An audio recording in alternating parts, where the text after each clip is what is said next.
All right, all right. It is now that time. Hey, everyone. Welcome back to another exciting episode of The Song of the Wilds. Woo! Yeah. So where we last left off, actually, that's not really going to be an applicable question here because it is now, once again, episode 30. And back in episode 20, I decided that every 10 episodes, we were actually going to focus on doing our... Oh my god, class is here! In the end. Class!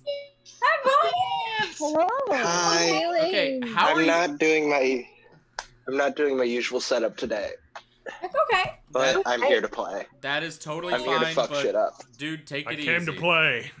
Yeah, I'm here to fuck in order shit to up. like being sick.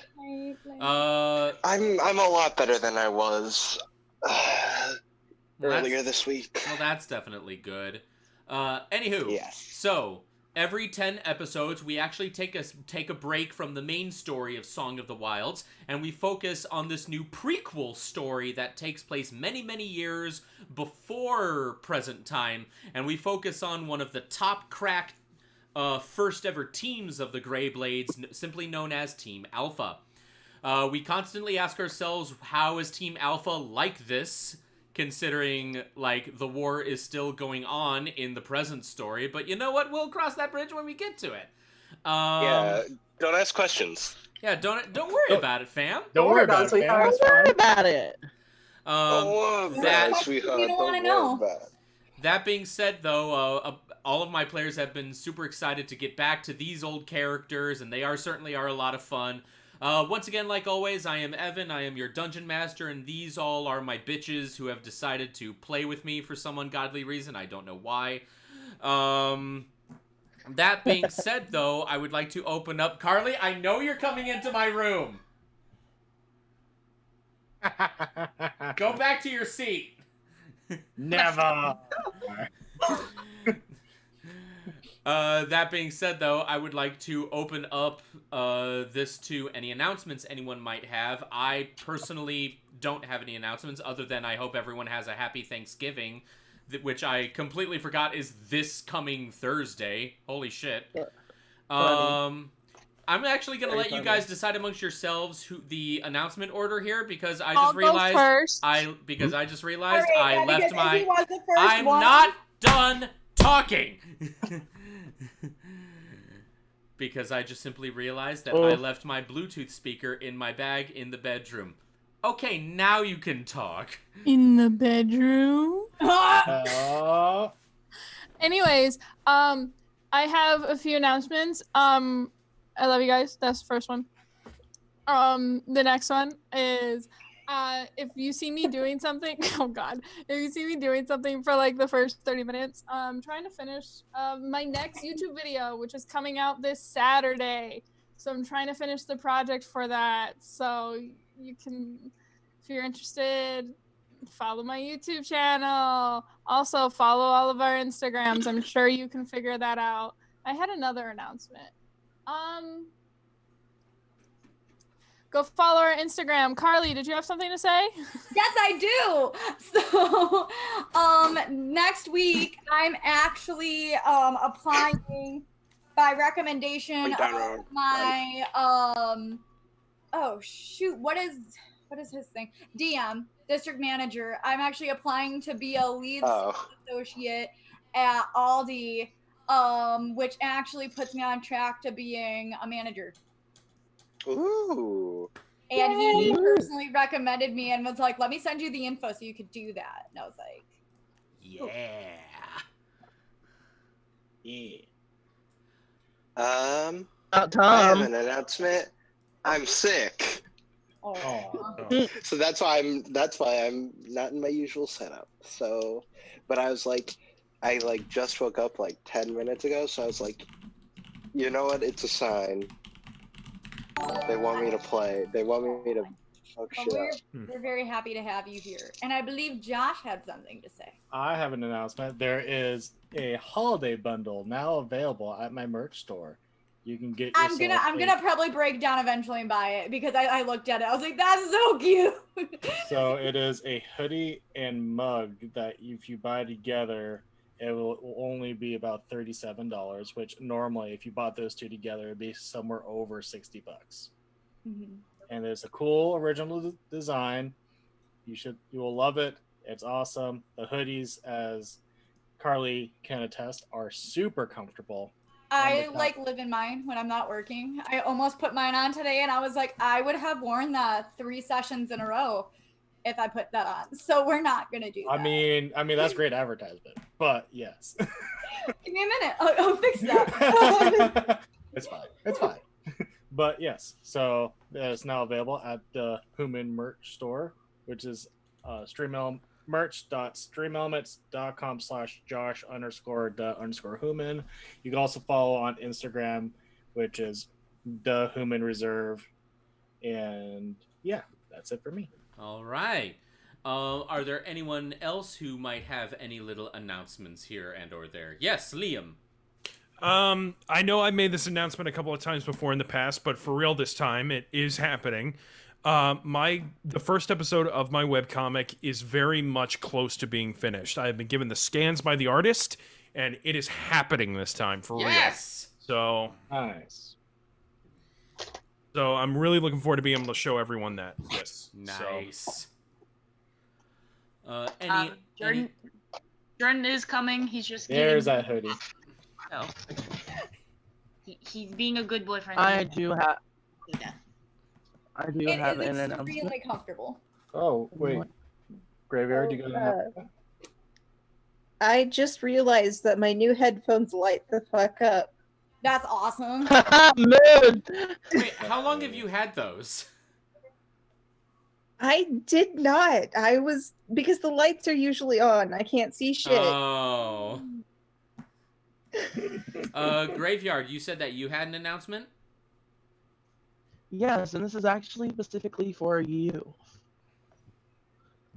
Oh. I, in the love of Song of the Wilds, decided to do my makeup for Song of the Wilds. Nice. Did an S&W on my face, Nice. and I put it on my wrist. Oh my god! Thank Because I was you!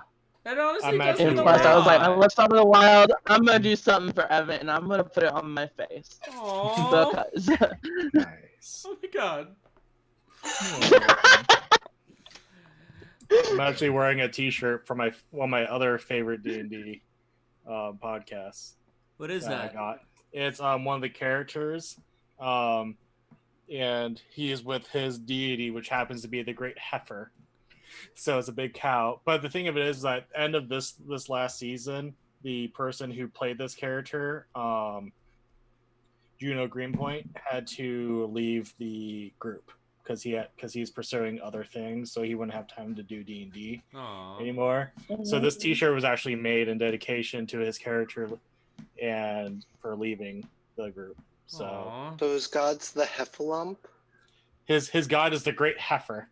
Yes, He's the a great, cow. the great cow, who happened to be a somewhat minor god, which made him feel sad when he found that out in game. It's like- it's D&D Rocco's Modern Life. Kind of, yes. D&D, which is, but yeah. So I'm wearing a D&D shirt while playing D&D. Any other little announcements before we get started? I love you all. We love you too. Yay, we love you. Alrighty. So yeah, once again, just to reiterate, this is get the fuck off of my app, Spotify. I would just like to again stress this is not the normal tale of Group D, that is Song of the Wilds. This is once again a prequel story set many, many years back when the war was young and old Joe was simply Joe. That being said, thank you all for watching, who's ever viewing this right now, and let us continue with the Song of the Wilds, Chapter 30, simply titled Team Alpha, Part 2. Woo!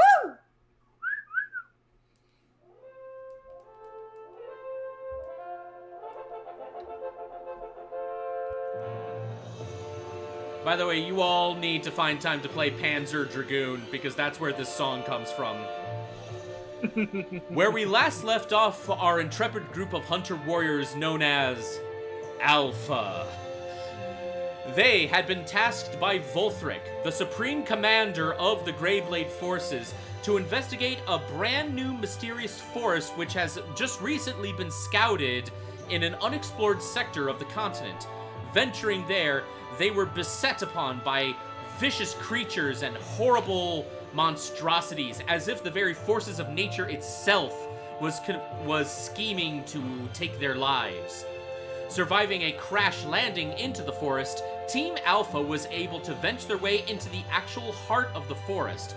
While the rest of the wood seemed very gnarled and dark and haunted, the actual heart of the forest seemed pristine and green and healthy and full of life.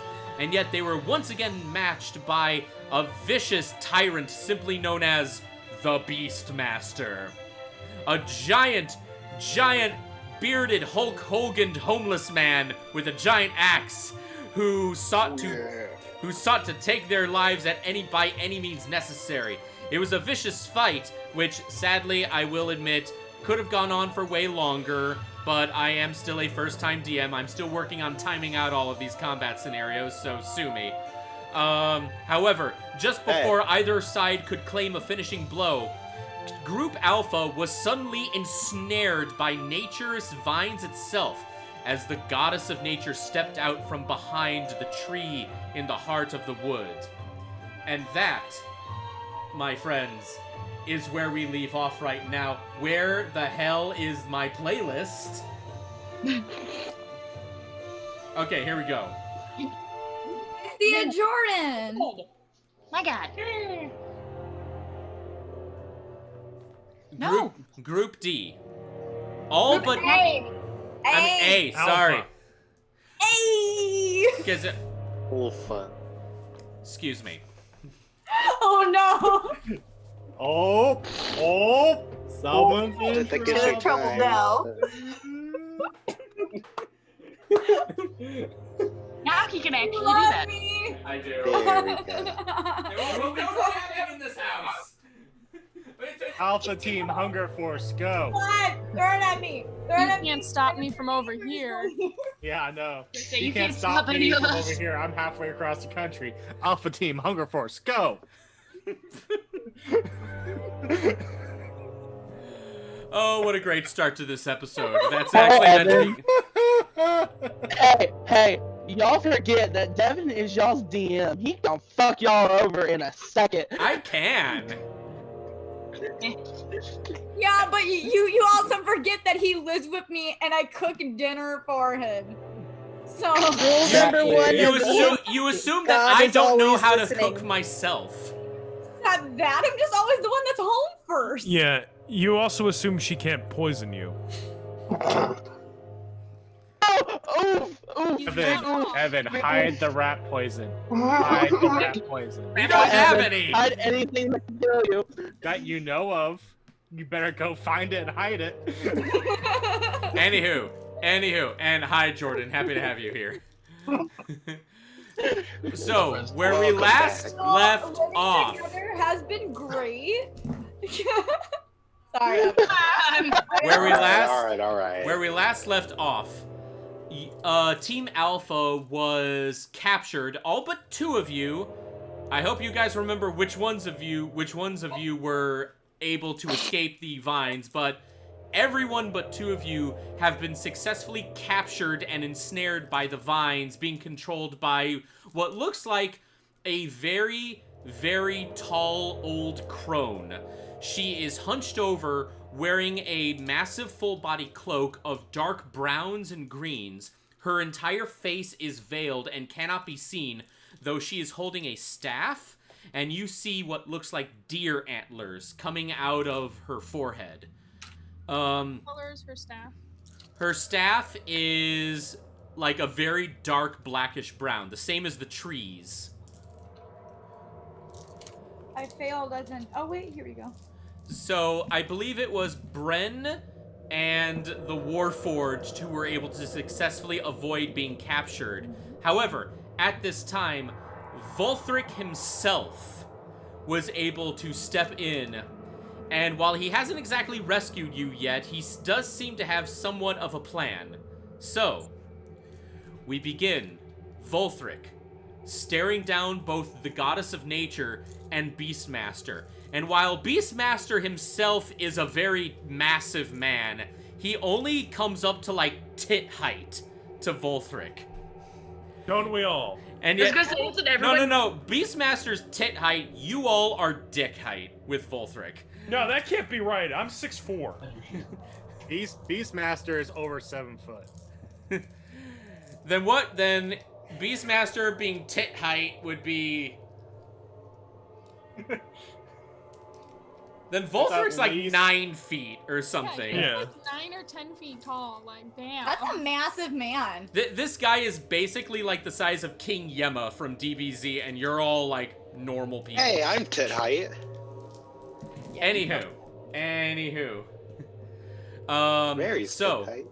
Volthric is staring down the Goddess of Nature, as well as Beastmaster, who I'm assuming has just turned his flicking off from the illusion of Nord over to Volthric. He just went like this. Oh no, yeah, pretty much like, actually he's more like this. He's just flipping off both Nord and Volthric at the same time. Well, by this time, the illusion of Nord has faded. Yeah, the illusion of Nord has faded, so he just went like, oh. Yeah.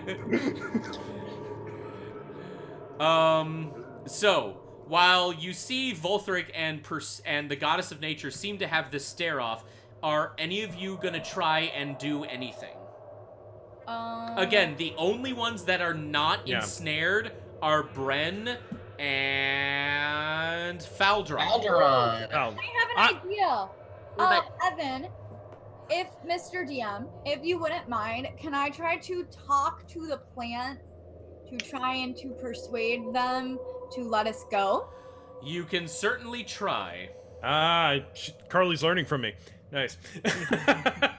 I say, hey guys, could you just ease up a little? Like, hey guys, can you let us go? I mean, we're all friends here. Like, you guys don't have to ensnare us.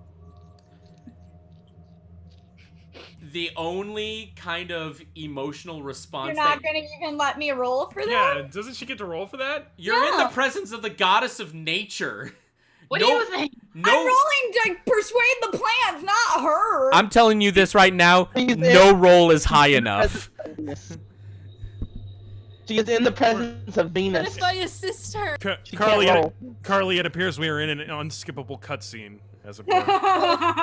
No. This cutscene you can modify, but any kind of plant-based shit, I'm just gonna tell you right now, is most likely not gonna work in your favor. Well, then I'm casting freedom of movement on myself. Alright, Faldron, you cast freedom of movement even though you were already, like, free. You and I are not captured right now. It keeps me that way. Oh, okay. Thinking ahead. Oh, yeah. Thinking ahead. All right, I mentioned this last episode, like last time we played as Team Alpha. Can I try Charm Person on Mother Nature here? Do it. You know what? Go for it. All right, roll. That's a D20, right? Well, how exactly are you gonna try and seduce her? Okay. Because that will determine what check you need to do. Josh taught me this one. I guess I get on one knee. Oh shit. And I say, my dear lady, the world itself could not challenge you in beauty, as you are responsible for most of its beauty itself. And my god, that music is loud. Yeah, I know. Yeah, turning it down, sorry. That's intense, man. The crescendo. If you would be so kind as your gentle face tells me you are, I would very much appreciate it that you would let us all go, because as it seems, we are clearly not very much involved in what's going on here. So, as your loyal servants to this great earth that you have blessed us with, I would greatly appreciate it if you would all just let us go our separate ways, and you deal with your deity issues as my great beautiful lady. Oh. Make a persuasion check. Party hard. Persuasion? That's awesome. Nat Well, I am. 20. Okay. Nat 20. A persuasion check. Nat Okay. 20. Because I have charm Nat person. 20. But all right, persuasion. All right. Roll, you bastard. There we go. Okay, no. Absolutely. Oh shit! What'd you get? I got a 22. Okay. It's not 26. It is a goddess, though. Where's The goddess of nature, surprisingly, is somehow compelled to just look away from Volthric for a moment, and her eyes, even though you cannot see her face, it is completely obscured by this veil of leaves and vines. You can tell that she is looking at you, and you just see the slightest little head tilt. It is clear that your words have not affected her, but you have caught her attention. I didn't want to do those. this, but I'm gonna have to try the smolder now. At that, Beastmaster will just hurl his lunch. Flynn Rider, another Flynn like, Rider is another great inspiration for Brent Pronze. Flynn My Rider. favorite Disney prince. I love Eugene. He's great. oh, he's great. Flynn Rider. Sorry to say, is not a prince. He is now. Technically, he is. Technically he is now, actually. You know what? Can't argue with that. Anyway, with the goddess of nature now looking at you, Bren, Volthric is able to suddenly take this opportunity to take his massive sword, and in a single motion, he slashes down the torso of the goddess herself, and then using the momentum of that blade, he swings up and he swipes at the vines that are ensnaring the rest of Team Alpha. Everyone who's ensnared is now free. Good. Yay! I cast. That's me. Freaking. Hold on. I just had it. Where the heck did you go? It's called. Hold on. Give me 1 minute. There we go. way to kill the mood, Master Volfric. Can I cast? Where'd it go? I'm sorry. Give me 1 minute. I to ruin the flow. Shit. Where do we get cock block, Volthric? I know, right? Earthbind on the goddess at 2nd level. You don't need to roll for that? No, I do. Okay, try to roll Earthbind. I got a 15. Okay, Oh, so... wait, I'm sorry. A 19, because I also have a +4 modifier. Alright, Inanna. You take your hands and you push them up into the air like so, and you see your own thick thorny vines pop out of the ground and wrap around the goddess's legs. She just kind of like slowly looks down her legs and then looks over at you now and does this with her hand, and the vines instantly slide away from her legs. At Can I do something, Mighty DM, if it's okay? with you? In just a moment, you will have an Okay. opportunity to, because at this time, Volthric now stands between the party and Beastmaster and the goddess. He turns to Team Alpha and he just goes, "Run." Run. And I turn to Faldron.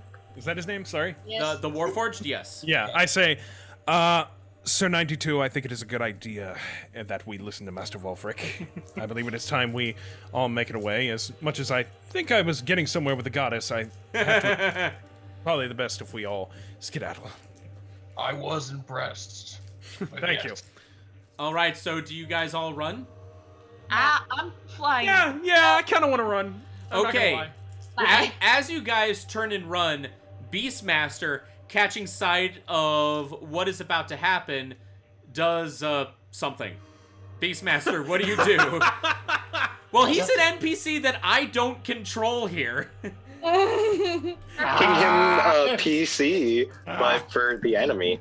He goes Super Saiyan. So That was definitely a Vegeta scream. before they're able to fully run, there's only like one exit, really, right? Like there's just that entrance that you guys came down, correct? Yeah, but that didn't get like blocked off or anything. I know.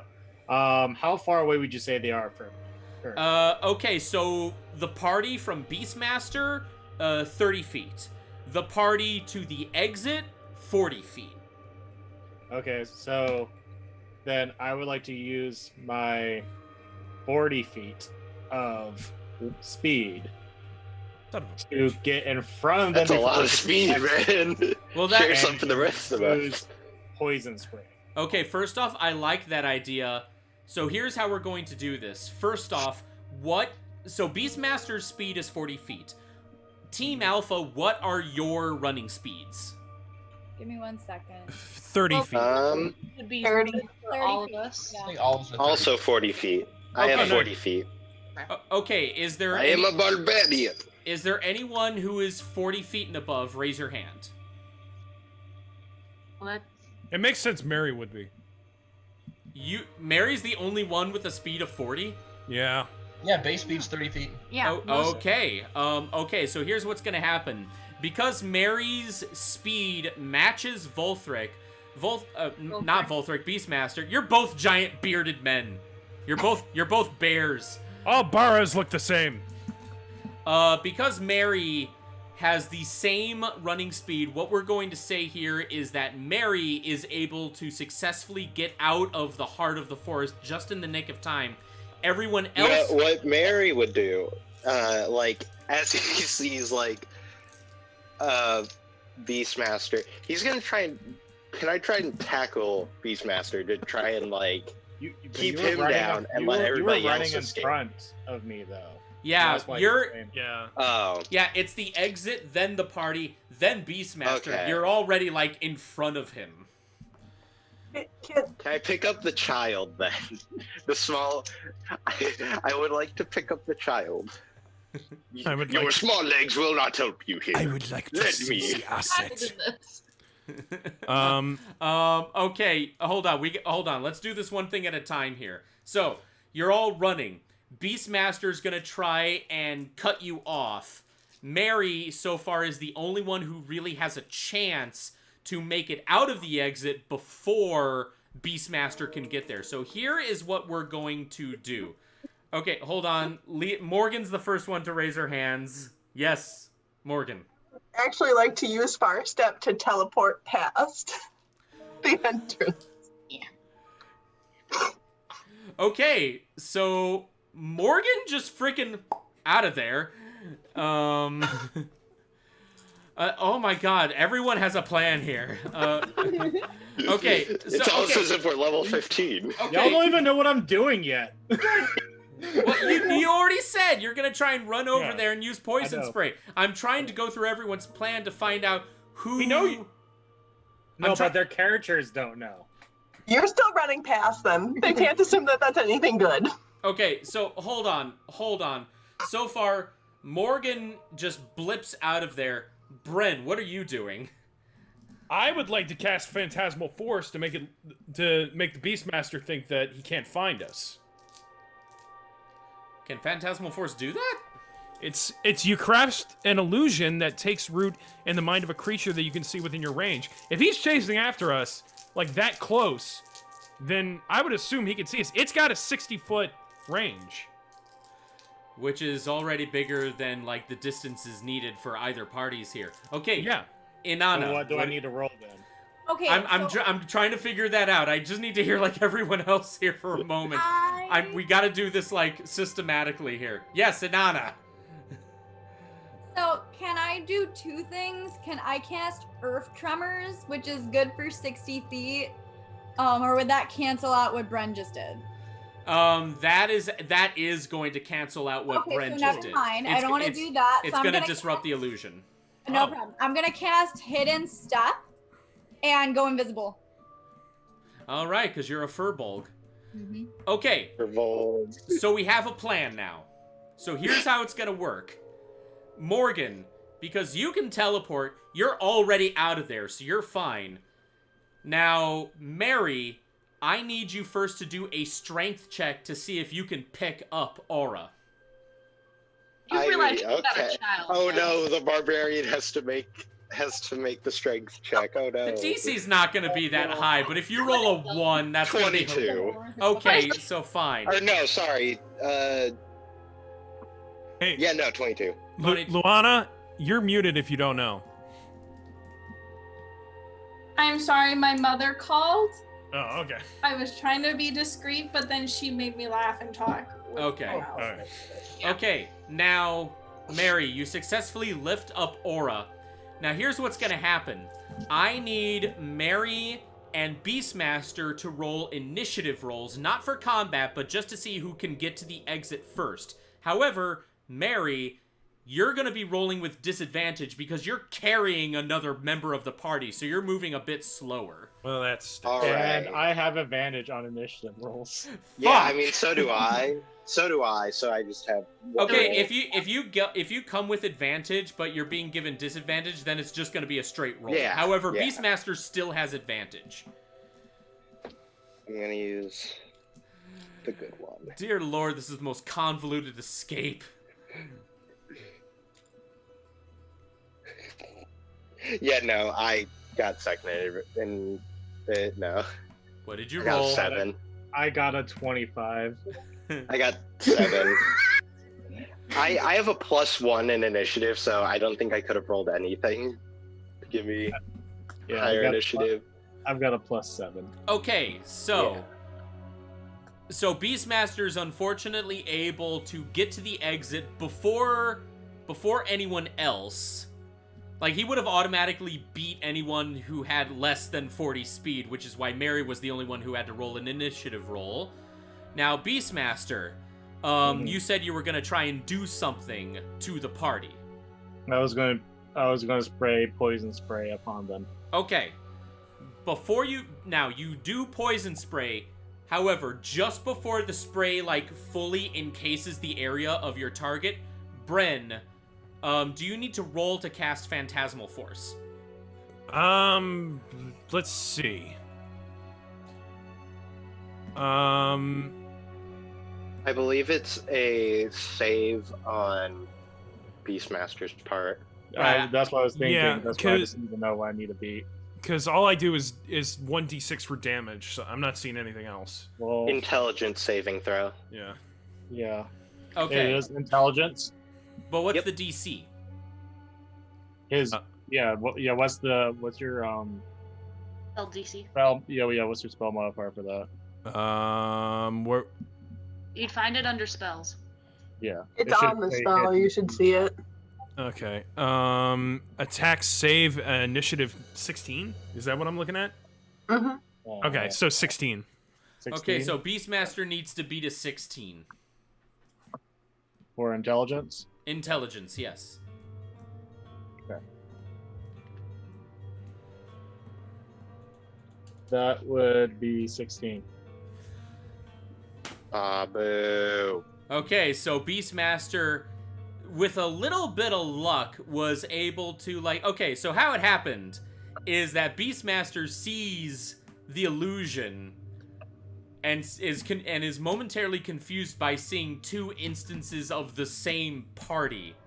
Mm-hmm. It is just by blind luck that he chose the one on the left, and that just happened to be the real one. That's the only way to explain Why am I even here? meeting Why the am I even here? DC. No, like, dude, you had a good chance because my intelligence is -1.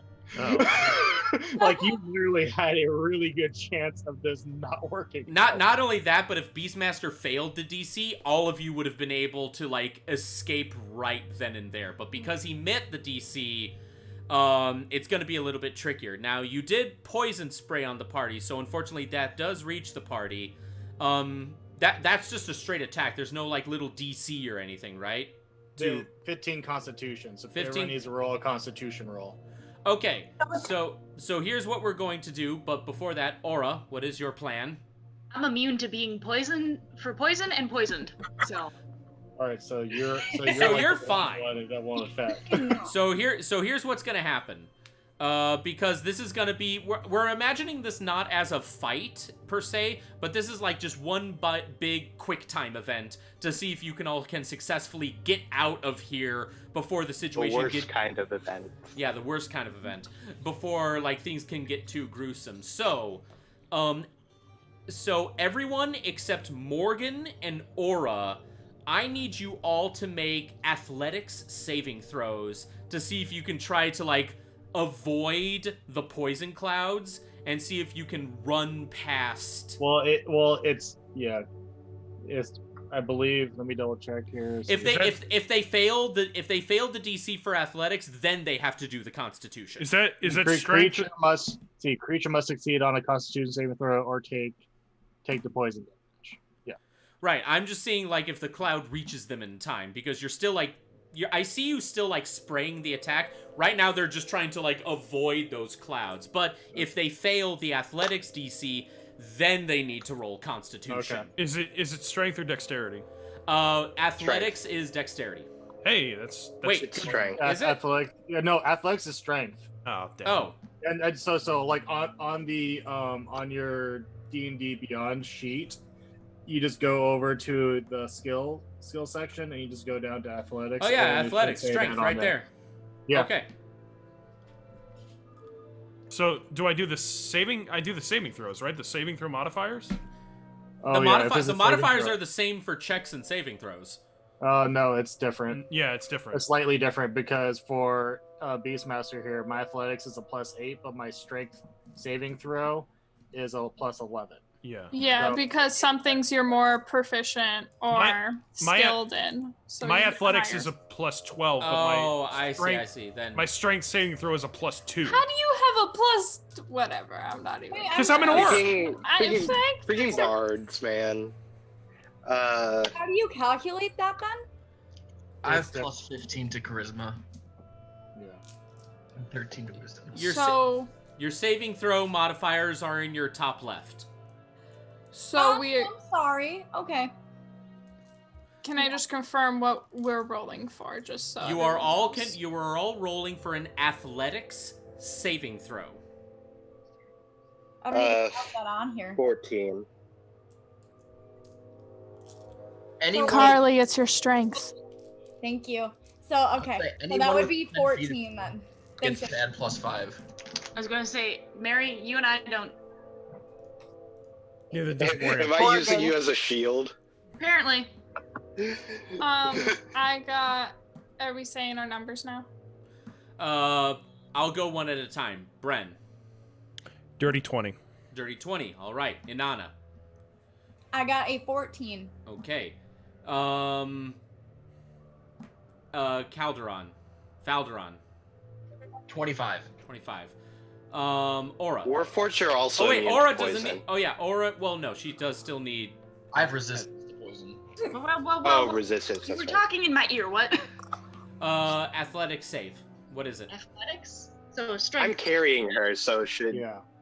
Yeah. I that just would make hold that- it up. Yeah, You said but Beastmaster still beat you in the initiative. So she, Yeah, but like, how's she gonna make the save when I'm just like carrying her under my arm? she can When it wrestle just- she can wrestle out of your arms. I'm not. I'm not going to. You're not? No. Okay. Then Mary, unfortunately, with that being mine, I'm gonna have to ask you to re-roll with disadvantage. Okay. Sorry, class, but no. No, it's fine. I'm literally just like.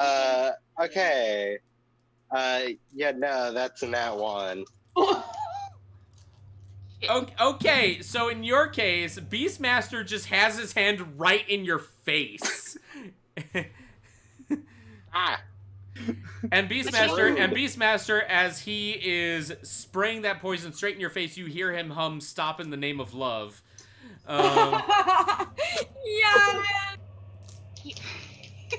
Oh yeah, did you know I- Beastmaster's a huge like disco fan? I'm pretty sure I'm gonna have to make that con save. And Luana, what did you roll? I rolled a 21. Okay. Everyone who rolled, unfortunately, everyone who rolled above 15 you guys successfully escape. But if you rolled below 15, you're still in there with Beastmaster and everyone else. Damn it. So that would be Inanna, Mary, and, well, Aura, because she's attached to Mary right now. Everyone else, Morgan blipped, Bryn and Faldron successfully got out of there, and so did Luana. So, Beastmaster, you now stare down an orc, a furbolg, and a baby. I'm not a Hey, baby. It's our baby. Don't bite it. Don't bite it. Don't bite it. Stop. Excuse me, can I not die today? Oh. No. All right. What's the save DC for the Constitution save? Oh, yeah, It's 15. You have to beat 15. So now you all have to roll again, except Aura, because she's immune to poisons. So it's just Inanna and Mary. All right. What are we rolling for? You're rolling a Constitution. Constitution saving throw. The DC is 15. I would have had to roll under. Would have had to roll a 5 or under to miss that. I got a 22. I got a dirty 20. Okay, so Beastmaster, because you have your hands literally right in their faces, because somehow they're able to just muscle through the poison coming out of your pores. You're so lucky. That's because you would have taken 24 Can I have damage. a line, please? I just want to say something. Okay, Aura, say your line. Talking is a free This is action. so out of character for her, but it works. You think this poison can do anything to me? If you say that, he's straight up going to do Thunderwave your ass. Thunderwave. Can I try one thing? Yeah, go for it. Can I do Earth Tremor to try and knock him off his ass? Please do. All right. So here's what we're going to do. Before you have a chance to use Earth Tremor, I need both Inanna and Beastmaster to roll another initiative check between the two of you.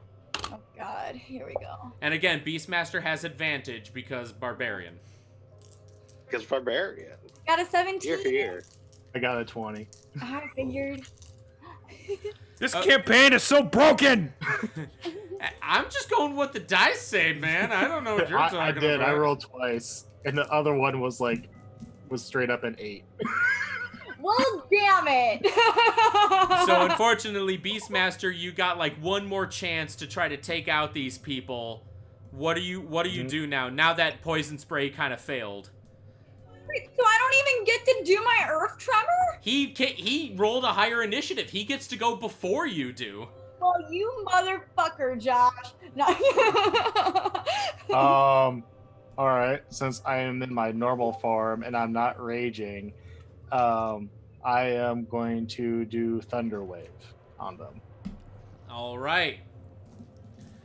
So it's a 15 con. If they beat it, they take. If I remember, if they beat it, take half damage. If they don't beat it, they take full damage. If I remember correctly, they not only take full damage, but they get pushed back some. Yes. Yep. Okay, what is the DC to beat for Thunderwave? It is still 15. A 15. All right. Constitution. Mary and Inanna, and I am unfortunately going to have to say Aura as well in this case, because here's the thing, Aura, if you fail the Constitution DC, you're going to be automatically yeeted out of Mary's arms. Wings, I can just go. Yeah, What are you? You would go zoom, zoom, zoom. I'm a dragonborn, remember? All right. So cute. Adorable. This is the second party I'm in with a little baby dragonborn. She's not a child though. She's like a full She's adult. She's just too she's a shy. baby cute. But she don't talk like one. Just take it. Just take it. She's Freaking baby adorable. dragon. She's baby. Anyway, commentate, right? Yeah, so Inanna, Mary, and Aura, roll me Constitution saves. DC is 15. 15, isn't it? Josh. So Inanna is going to be taking half damage then? Inanna is able to take half damage, and she does not get shifted back. Yeah, it's 15, like we've said. I got a nat 20. Nice. You met the DC. You still take half damage, but you are not pushed back. All right. Aura, what is you? 11. No, you just popped out of my arms. You just popped right out of his arms. Wings can It's go. 16. Oh my gosh, what's the damage? Yeah, what's the full damage? Yeah. See here. That would be 9 damage for those taking full damage, so it'd be 5 for those taking half. Okay. All right, so Inanna takes 5 damage. Aura takes a full 9 damage. Mary, what is your Constitution save? 16. 16. All right, you just make it. So Inanna and Mary, you're still standing your ground, though your ears are definitely ringing from that huge thunderclap right in your faces. Mary, you just you're gone. You are like a home run. You're like a home run right there. Aura. Can he roll to see if he made it out of the forest? Oh yeah, that's actually a pretty good question. It's 10 feet. It's 10 feet. Oh You yeah, can it's push only that 10 10. feet. Oh yeah. Oh man, this is the most intense like escape ever, and it's only like 40 feet. How's so much happening in 40 feet? Because it's like seconds in between everything. Yeah, that is true. All right, so Inanna and Mary, I need you to make. Well, now Inanna, did you still want to try and do Earth Tremor again? Well, actually, I have another plan. Am I out of the forest? No, you're still in there. You have not gotten past Beastmaster yet. Alrighty. Can I? Sure. So in that case, then yeah, I will do Earth Tremor to just maybe try and get him out of our freaking way. Okay. And I'm gonna do that at 7th level. And that would be a. What kind of save? Yeah. No, it's a dexterity saving throw, so I don't know if that's the same. Well, what's the DC? Oh god, I don't think it's. Oh, there we go. 17. Sorry, my bad. Okay, what happens if he fails the DC? If he fails the DC, basically he has to do 7 d6s damage. Anything else? And I presume knockdown. Yeah, and he's just knocked on the ground and knocked prone. Okay, that's what I wanted to know. Sorry, my bad. Okay, so Beastmaster, what did you roll for the DC? 18. God! Oh my god! I don't believe you. You want to see? Because like I have it right here. You want to see? No. I have a +3. I want to see because I will prove it. I will prove it. I'm not bitter. It's fine. We see Baby Yoda head. We never saw this. It's okay. Yeah. I was just kidding. Okay, so here's what I'm gonna say. So, so here's what I'm gonna say, because again, this is more of a quick time event than an actual fight, so the rules are gonna be bent a little bit. Yes.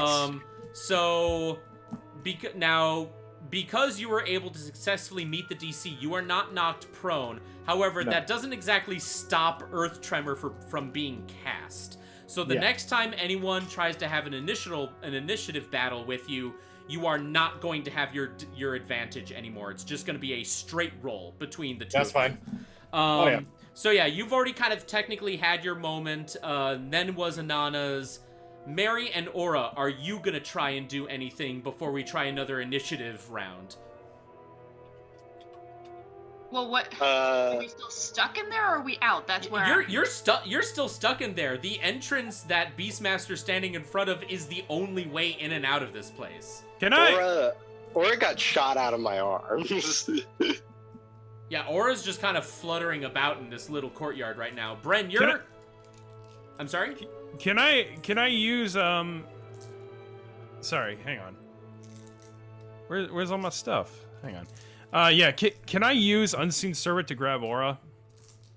I'm not sure if Unseen Servant can... It can do physical tasks. How much can it lift, though? Bro, does your Unseen Servant even lift? It can lift up to... As a strength of 2? What? I don't understand. I know I know that like with Mage Hand, it can only lift up to 10 pounds. So I don't know how much Unseen Servant can lift. So. It I does. doubt it could lift a dragon. That's scary.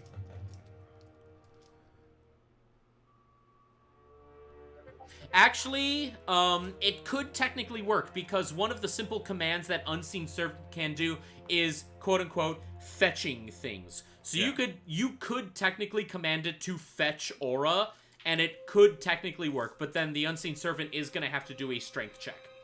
Okay. Do I have to roll to actually cast Unseen Servant, or just for the to cast it? No. But okay. you are. So here's what we'll do. So you cast Unseen Servant. Yeah. Obviously it's invisible, but you can sense its exact position and such. So what do you tell it to do? I tell it, head to wherever you hear this battle happening, and grab the Dragonborn girl immediately and bring her back here. Okay. The Unseen Servant wisps between Beastmaster's legs and around Inanna and Mary and flies up to Aura. Bren, roll me a strength check for your Unseen Servant. Okay, and that's the ones at the top, right? Well, in this case, your Unseen Servant has a strength of 2. Okay. So... And unfortunately, because it's like a minion and not an actual character, it's got like no modifiers. So this is going to be a straight roll. Just a regular D20. Just a regular D20, no bonuses, no modifiers, no proficiency, nothing. Just a straight roll. 11?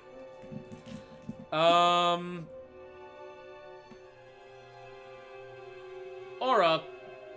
Yes. How big is your character? Like, how are we talking, like, is your character, like, gnome height? Like, halfling height? Like... well, I mean, normal Dragonborn height, which is, I don't know.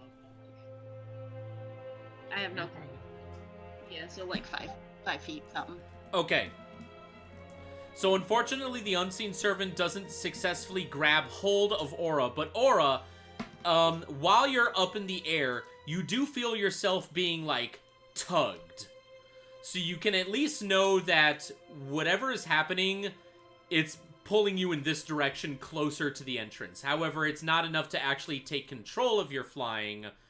You have a better idea of where you have to go. So unfortunately, this is not going to be like an automatic success to get you out of the courtyard. So apparently, per the player handbook, a strength 2 means it can carry 30 and push and pull 60. For future sessions. Oh, interesting. Per Well, the player handbook. Yeah.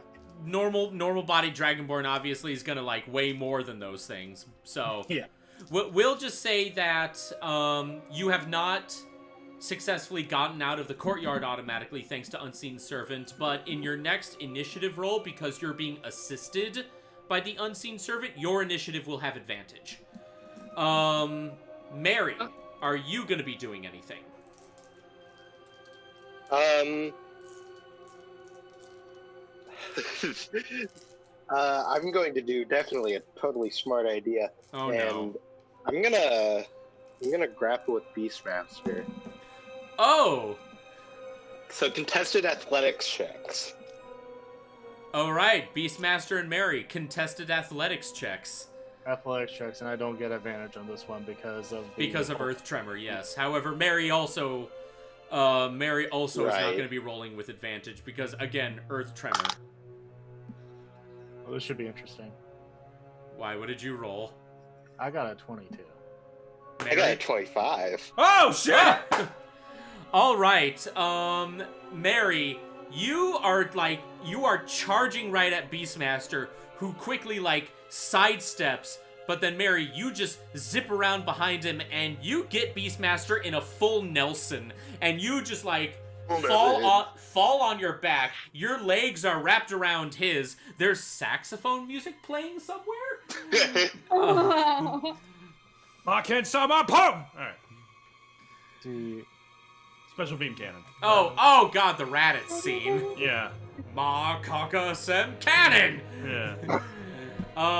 So Beastmaster, you are now successfully grappled by Mary. However, Mary, as long as you are holding on to Beastmaster, you are basically stuck there.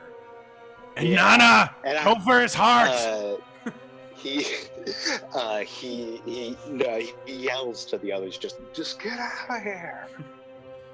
By the way, I would just like to stress, in case anyone was thinking about it, Volthric is too busy fighting the goddess of nature, so that's why he has not done jack shit for this entire situation.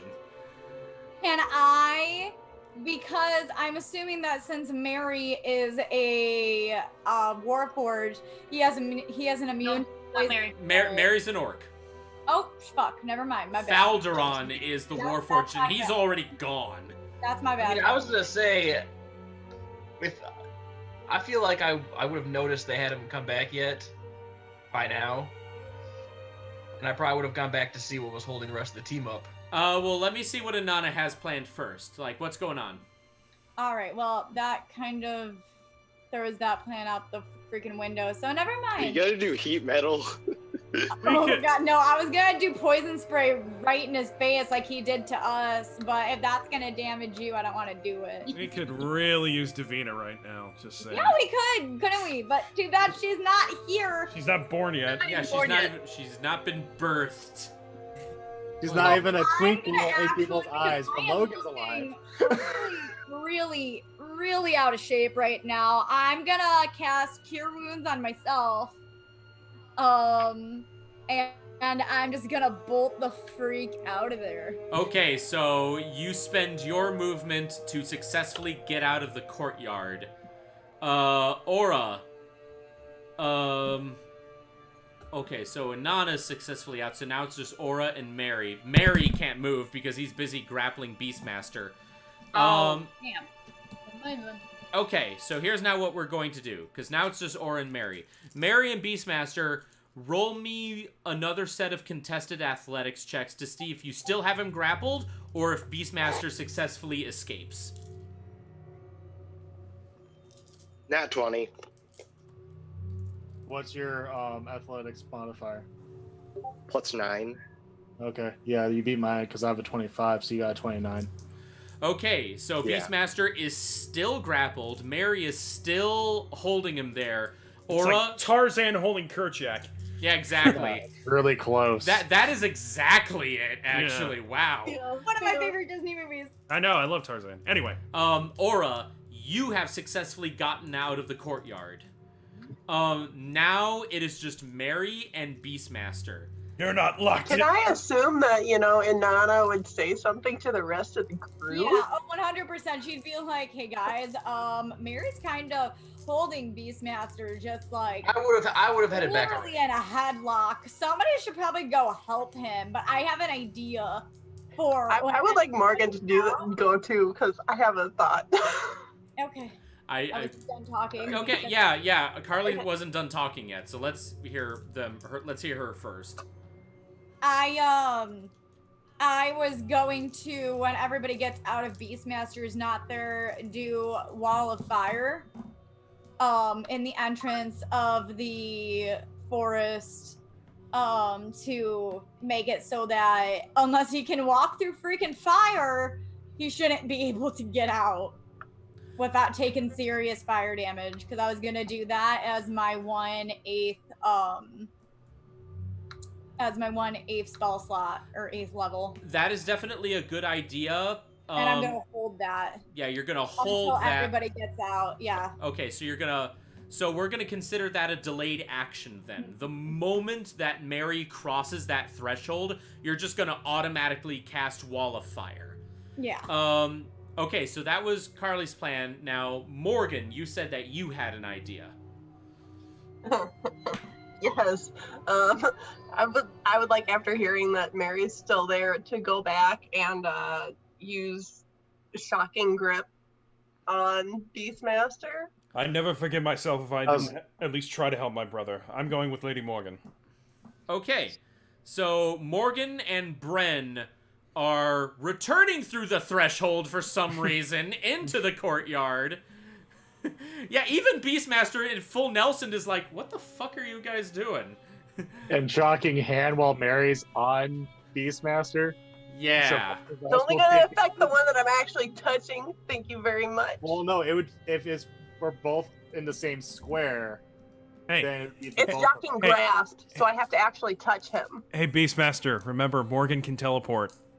I know, but I'm just saying, like, No, he can't though. like That's what he's saying. if I'm being touched by him, wouldn't the current go through? I think that would. I mean, I think that's chain lightning. Chain lightning can arc between targets, but shocking grasp. Hold on, let me look at this. And in between this, Inanna finds a bush to go to the bathroom behind. A true woman of the forest. Because Okay. It says lightning springs forth from your hand and delivers a shock to a creature you touch. Yep, Leah's right. It's the only creature that is affected by shocking grasp is the one that she is actively touching. So as long as she doesn't touch Mary, Beastmaster's gonna be the only one getting attacked here. D&D doesn't like physics, does it? You know that by now. It's a world of magic and dragons, and this is what you're worried about? Yes. My worry immersion about is it. Literally, ruined. I would Don't be worry like, about it. there are two people being held together by one another. You're both are basically topless. It's become like sweaty mud wrestling in the Yeah, courtyard exactly. right now.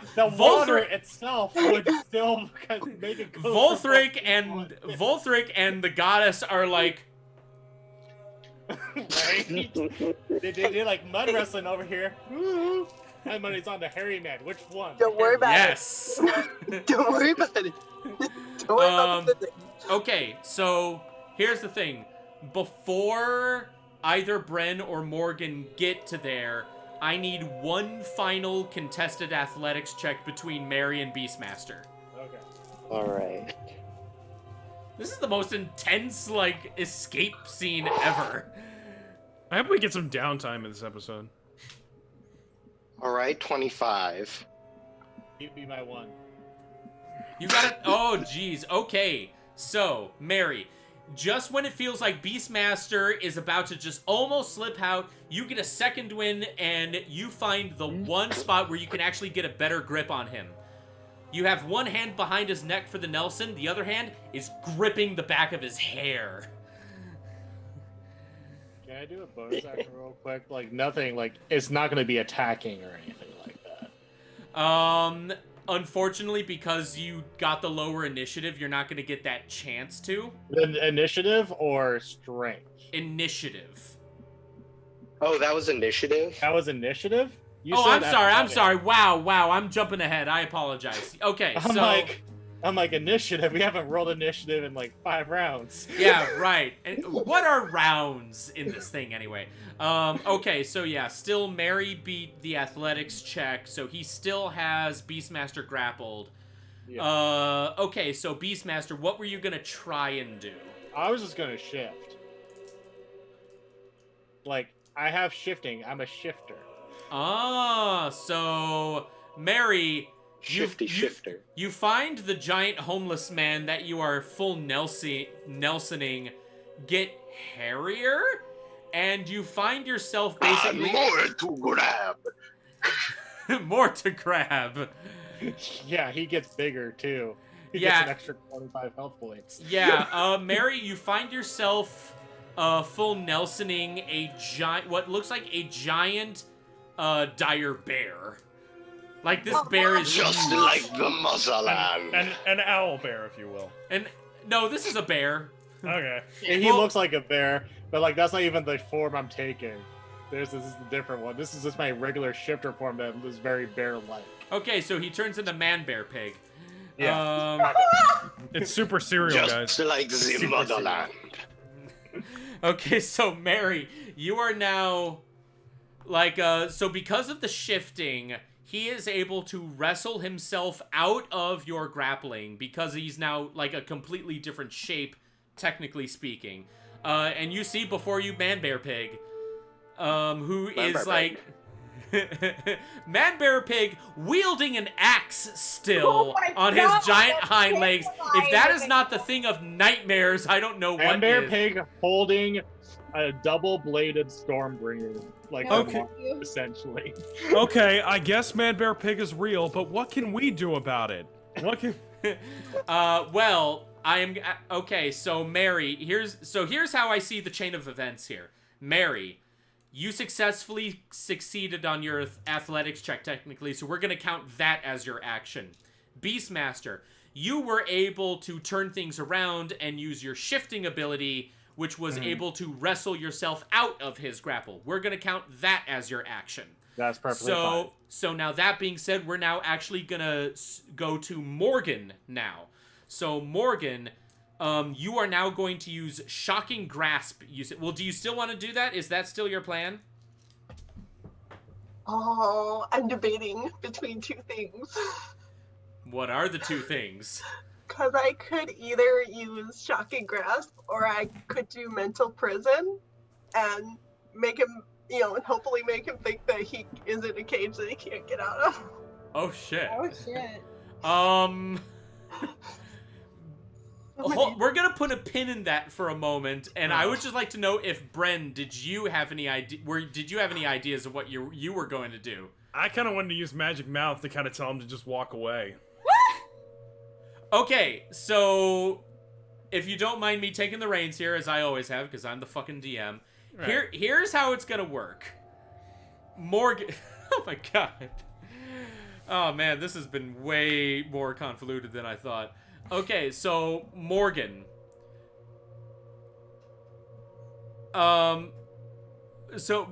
This depends on Morgan. Which one are you gonna go with? Dimensional, like, mind prison, or? I have one thing. If you want to be really cruel, you could do mind prison and then have Brent tell him to walk away. And if he's in mind prison, he would think he can't. Well, all right. If the lovely Miss Morgan wants to collaborate on this, we could come up with a plan together. Miss Morgan's not in there right now. She's over there taking a piss over in a bush. No, that was Inanna. That was Inanna. That's Inanna. Back. Oh, Inanna. Yes. All right. So Morgan is gonna cast Mind Prison on Beastmaster. I'm assuming there's some DC in that. There's a DC, yep. Yes. All right. And I swear to God, if you beat this and you have a -1 with your DC, I'm going to fly over there and I am going to kick you. So that means I get to see you sooner? Okay. I'll beat him no matter what now. But here's the thing, because if you actually do that, Josh, I will never ever forgive you. but here's the thing, because Bren is essentially gonna be assisting in the illusion with his Bren, what was your ability called again? Oh, sorry, me. Sorry, what was the question? What were you going to do? What was the ability that you were going to use? I was going to use Magic Mouth. Okay. Sorry, I'm still used to being called Bren. I'm sorry. Okay, so here's how it's going to work. Morgan, you cast Mind Prison. Bren uses his mouth to basically... Don't put it like that. Oh, I will put it... Dude, you're the bard. Your mouth is always magic, Bren. You're gonna use Magic Mouth to basically emphasize the illusion. Yeah, so, I was gonna instead, if this is Morgan's plan, I was gonna say instead, you never want to leave. I'll be in my kennel. Aww. I was gonna say he's already there because it's his home. Remember, so why would? Yeah, y'all invaded my home. No, I meant the prison. Now I'm assuming there's a DC that has to be beaten to resist Mind Prison, right, Leah? So Bren's just reinforcing I will go and visit corporate prison complex. I will go farther away. Beat a 16 intelligence. Okay. I got a 7, so you're lucky. Okay, so... Hold on. And he also takes... damage. 27 damage. Damn! Okay, so, Beastmaster, you blink your eyes, and you see yourself, stuck inside of this iron cage, and all around you is a Familiar faces. Is a is a burning, cracked wasteland. There is no nature around you. Oh God, that's terrifying. I'm having PTSD. You're back in Nom. All of a sudden, I'm sorry. This is really no, like important. You just start hearing like. If you knew his backstory, like Evan does, he would understand. This is like PTSD for him. Yeah, right now you are inside like your own worst nightmare. So as you are inside of the illusion, you're like grabbing the bars and screaming. On the outside, Beastmaster's just. Oh God, that's terrifying. Have you seen the Justice League Unlimited episode for the man who has everything? It's kind of like that. Mm-hmm. So Beastmaster, because you have been successfully PTSD'd again, we will say that now there's nothing standing in the way for the remaining team members to successfully get out of the courtyard.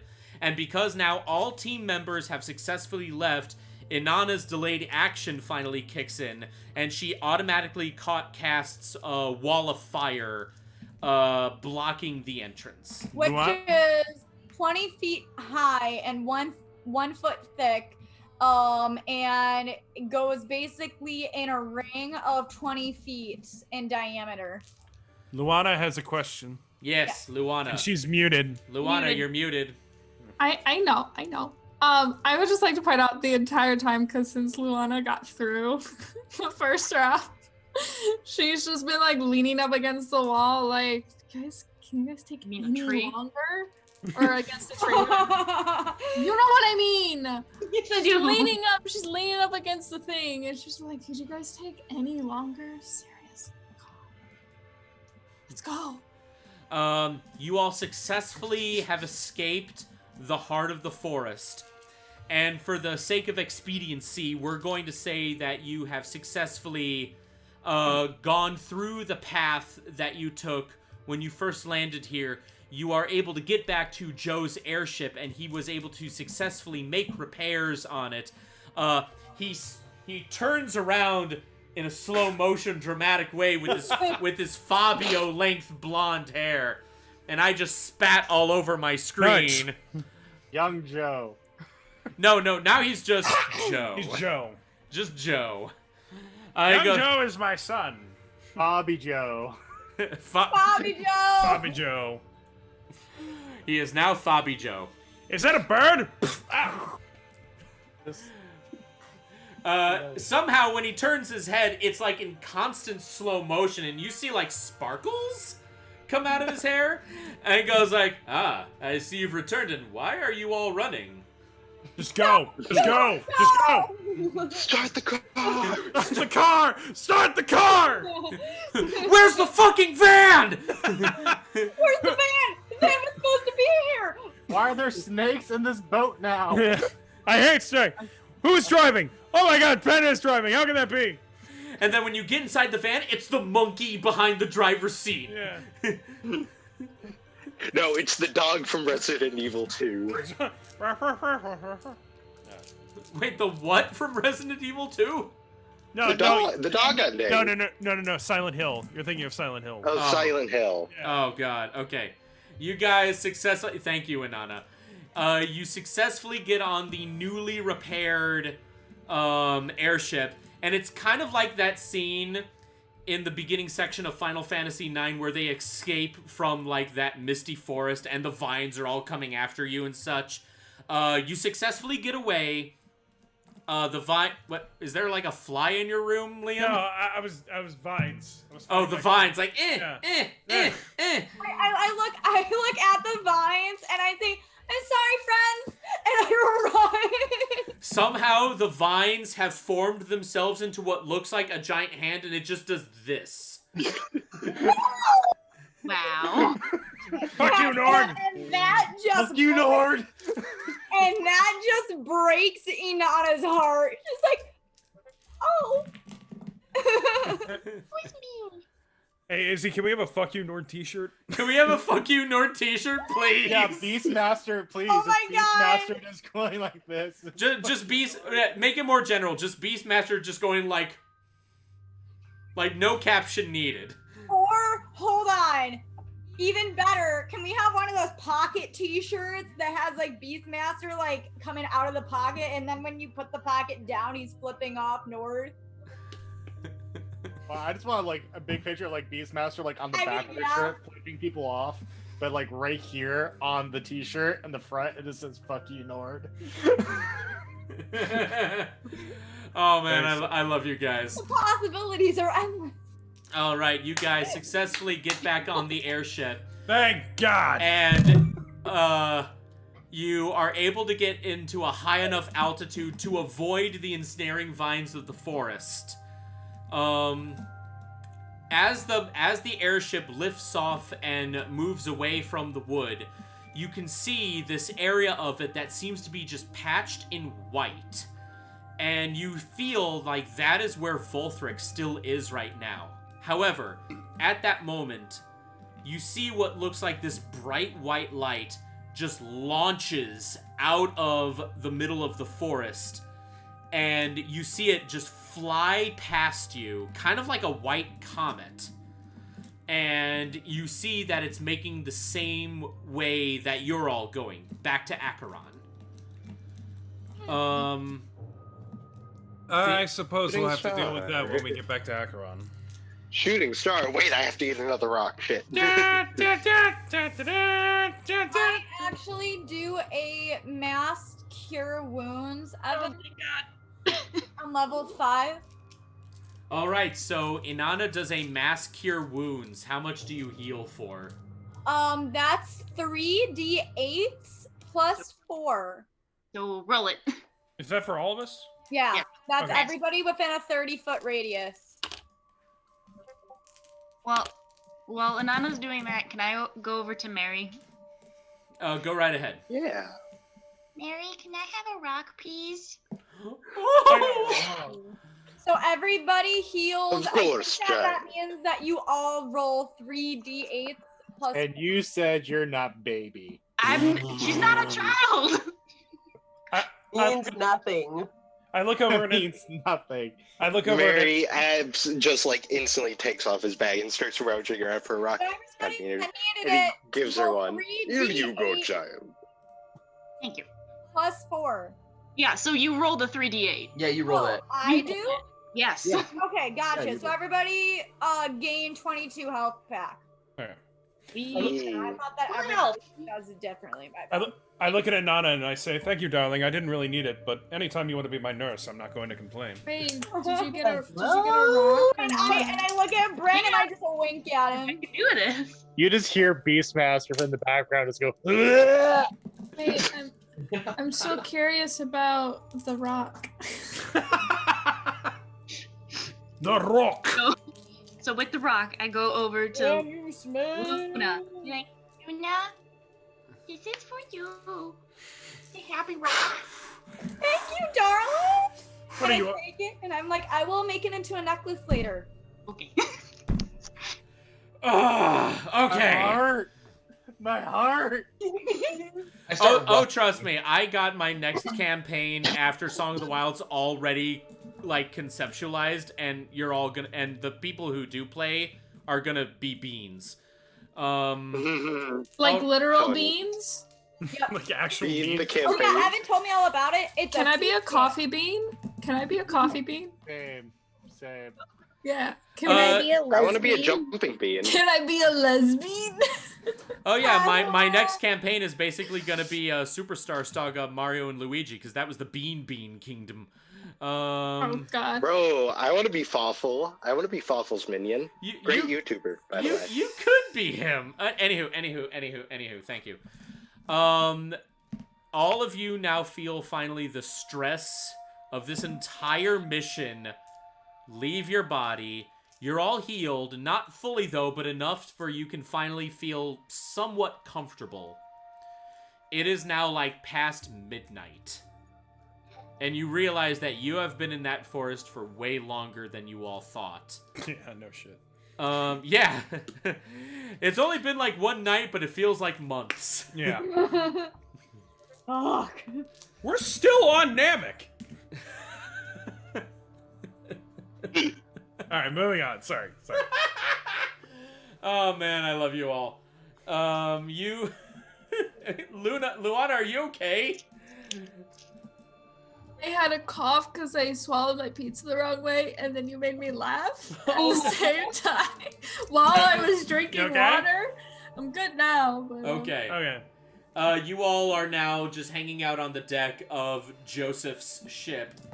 I will allow for like just a couple moments of interaction between everyone before we move on. Can I walk up to Aura and ask her a question? Can I come up to you? Yes. So what'd you get the rock for?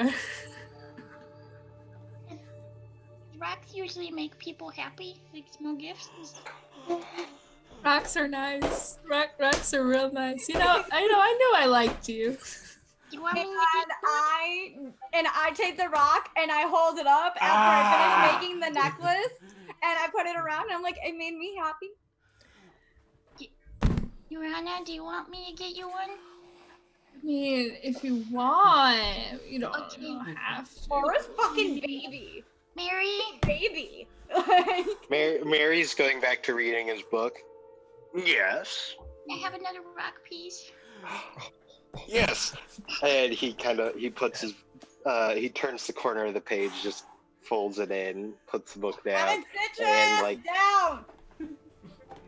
rummages through. Is there another rock? Absolutely. Here, for back. Here, Luana. Here's a rock. You fucking ridiculous. Okay. Okay, Josh, you're literally gonna. Damn, you're muted! Okay, Josh, put the cat down. I already have enough of a bean from Aura. I don't want two beans here. He saw me freaking out over how adorable she was, and he came over to check on me to make sure I was okay. No. I love You break him. people so easily. Can I'm I? sending out your present really soon. Okay. So I take the rock and I open it. I take this little box out that comes out of nowhere. No one know where the box came from, but Hammer space. she has a box and she's just like, "This, don't tell anyone, but this is going to a safe spot." She puts a little rock in. She closes it. She's like, "Thanks," and then the box disappears and goes somewhere on her body, but you'll never know where. New magic. I don't Refrain from commenting. Don't you dare, Sabrina. I mean, only Luana knows. Where was she keeping them? I can't tell Hold you. on. Are we gonna find out Luana and Mistral are related or something? Is that what we're going?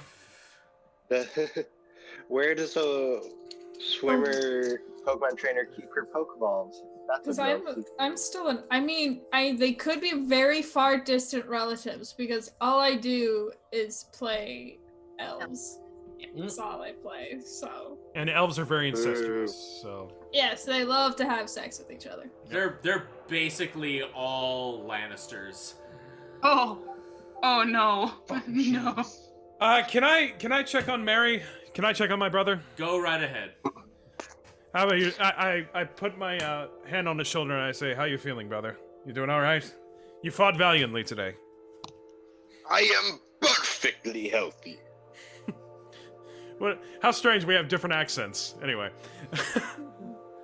It's almost as if we are not actually brothers. Exactly. I love how Mary's a Russian orc. Yeah.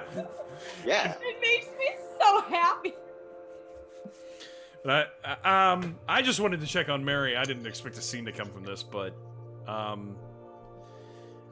yeah, I guess that's it. I didn't really have a scene. I can't do anything right now. Everybody just is obsessed with Aura's rocks right now. I can't.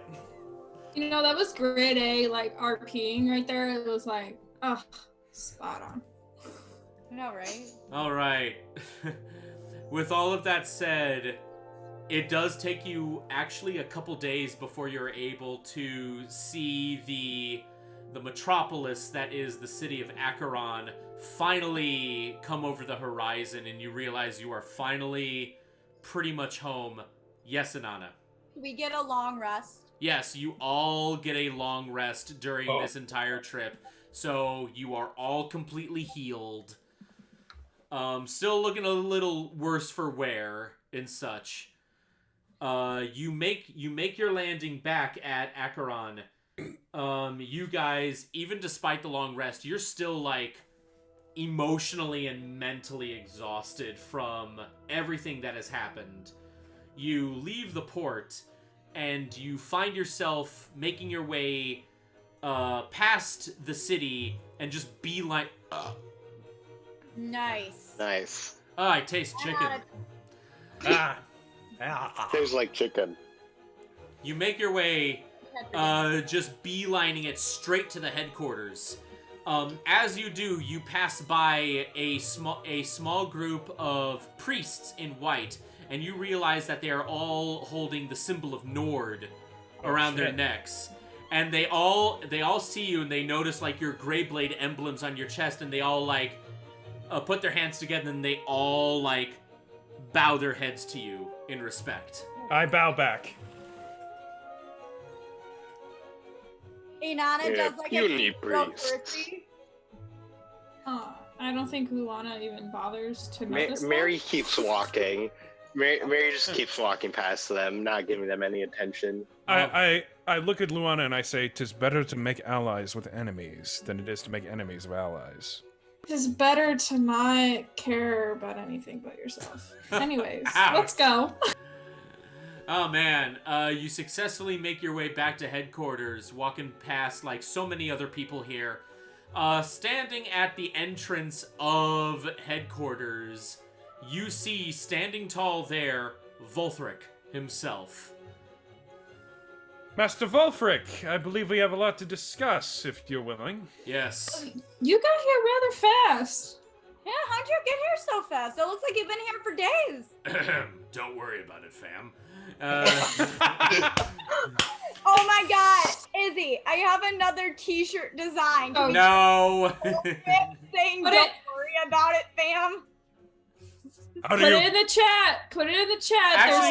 Actually, that does kind of make sense for Volthric, because he always seems to like bail out everyone in this campaign. I just imagine Volthric coming out like, "How do you do, fellow kids?" Just holding his sword like a skateboard. Ow. He goes like, "Yes, we do. When you are refreshed, come to my office." And then he just turns around and walks away. Well, I could use a little R&R. How about all of you?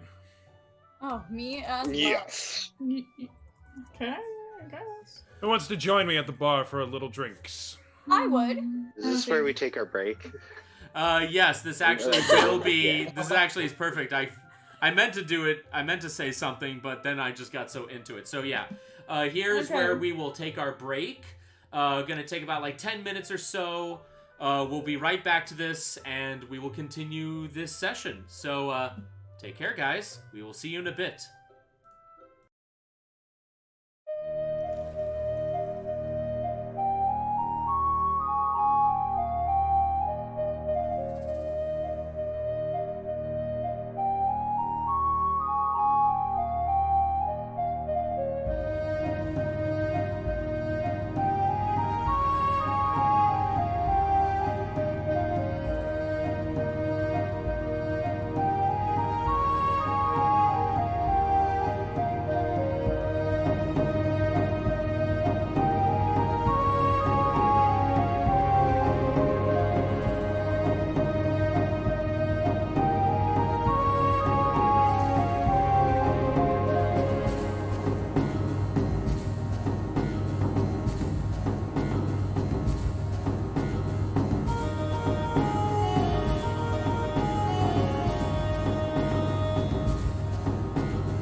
All right, we are back from our break with some more sexy Song of the Wilds. Oh man, this was definitely Sexy. What? Sexy. Yeah, it's very sexy. You fucking heard me. You heard right. I mean, you're not wrong, Evan. You're not wrong. All right. Anywho, so all of you have made your way up to the tavern mezzanine level of Greyblade headquarters, and it is packed here. But being Team Alpha, you actually have a table that is reserved only for your team and your team alone. Fuck yeah. Pretty much as you walk over to that table, the entire attitude of the room changes from like, everyone who's a 5, shut up, 10s are in your presence. Everyone Anna just flips her hair like she knows that she's hot shit. Oh yeah, this basically turned into Mean Girls and you're all the plastics. That's what this basically turned into. Wait a minute, hold on. This is really important to me. Can Bryn be Regina George? I haven't seen Mean Girls. She's like the head bitch. It's the queen. Oh, is that Rachel McAdams' character? Yeah. Yes. Okay. All right. I would love to somehow homebrew a D&D campaign that was in like a high school setting. Oh, I'm sure it's. Can we do an AU Song of the Wild set in high school? That'd be so I mean, It is possible to do a high school D&D. Sure, you can make I it. will research that. It's basically just going to be some high school. It's going to be Isekai Quartet for you all. There is actually a actual D&D high school. Look it up. It's D&D high school. I will. Anywho.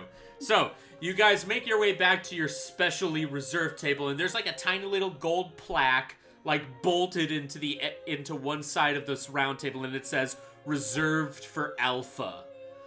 And there's like there's even tiny little gold plaques on each chairs that has each of your names on them. So you know not only what table you're at, but which chair is yours as well.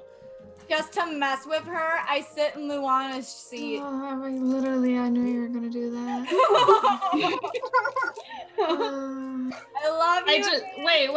Wait. You said that there's like things on the table that tell us where we're supposed to sit. You ever see, like, when you walk through, like, little parks and such, they have, like, benches that have, like, those little things bolted in, like, in memory of, like donated by we're all dead. Great. You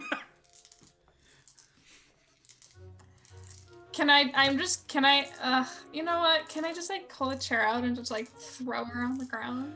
Do a strength check. That's great. You can always roll a nat 20. You can always sit on my lap if it makes it easier, darling. You know what? I'm gonna no. Shut fucking down. It wouldn't be my first time, but I always keep shooting. I rolled a 21. You shoot blanks. Okay, so Inanna, you get yourself all nice and comfy. You're feeling good. You're feeling like, oh yeah, this is gonna be a good way to end the day. You just feel Luana grab the sides of your chair. I don't have to roll for anything to like counter that. No, it's by surprise. You're stuck. It's a surprise attack. Whatever, So man. basically, so imagine that Inanna is sitting right here. From Italy, please don't throw it. I'm not gonna throw it. Okay. But essentially what Luana does is she just does this.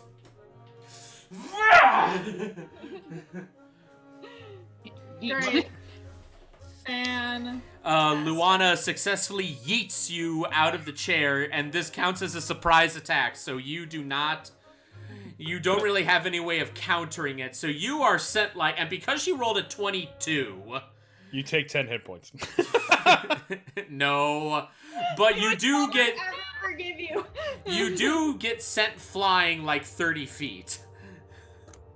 I land on my butt and I'm just laughing. I'm like, you can't even take a joke.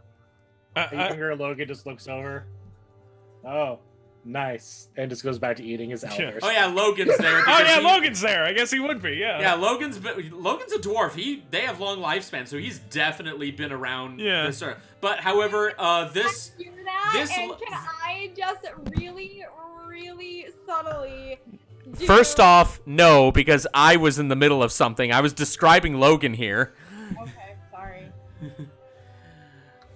This Logan has a slightly shorter beard and way less salt and pepper coloring in, like, the hair and beard. So this is, like, a much more youthful Logan. Instead of the beard being here, it's here.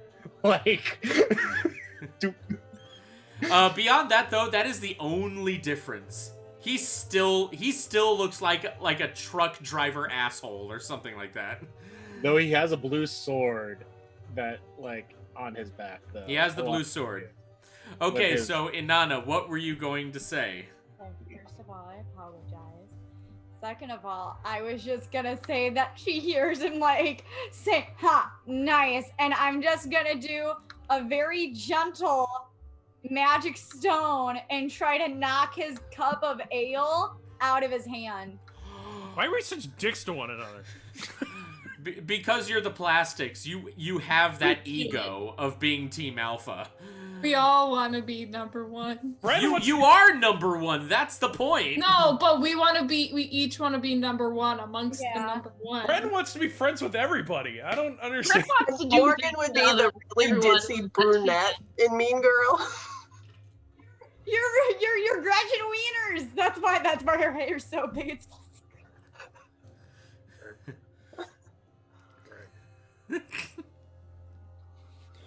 Oh god, I really want to do a Mean Girls D&D now. Anywho, so Inanna, you throw your magic stone. Is that like an actual thing you can do, or are you just taking a rock and throwing it? well, I mean, I was gonna do a cantrip magic stone, which literally is just 3 pebbles at 1 target. All right. You throw your magic little balls at Logan's pint of ale. Logan, okay. Roll me a Constitution saving throw for the pint. Oh, I need to pull up Logan then. Hold on a second. Well, but she's not aiming at you. She's aiming at your mug. I know, but I need to get his con though. We're not aiming for the truck. Because this will determine whether the pint breaks or not.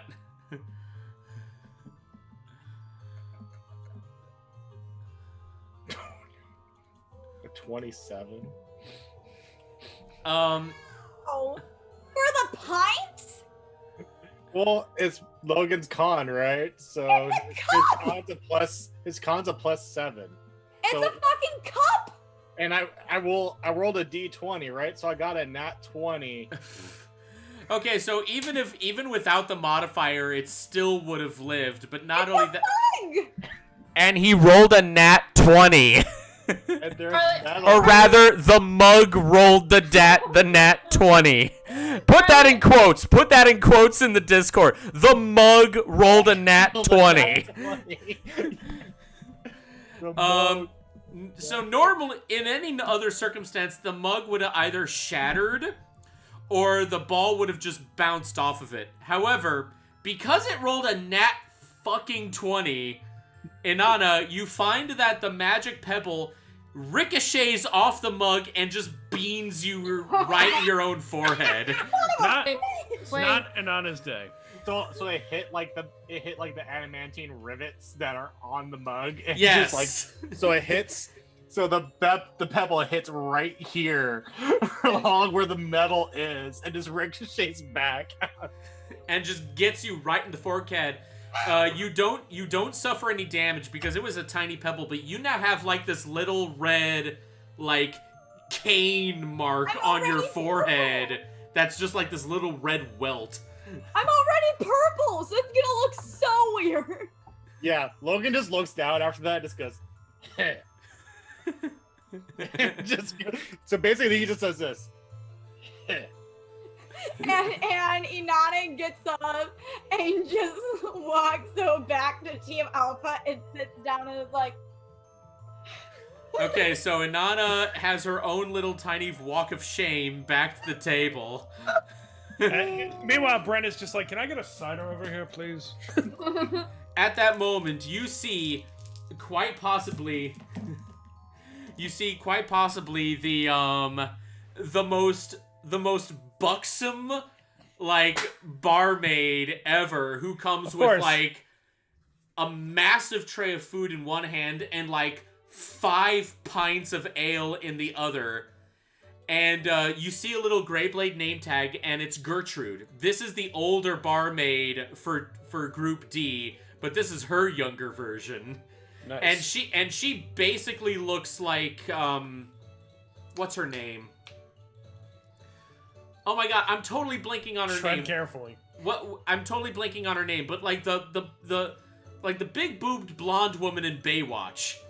Pamela Anderson? Pamela Anderson. She looks like Pamela Anderson in her prime. Wow, Josh. Fast. You could have literally picked any... whatever. Dolly Parton? I mean, that would have been fantastic. No, now she looks like Dolly Parton for Group D, but here she looks like Pamela Anderson, like, in her prime. So, and she is wearing, like, the most low-cut, like, Swedish, German-esque, like, barmaid outfit. It is, like, all cleavage. Nice. And she... Oh, man, we needed a fun session. Yeah. We needed a fun session after everything.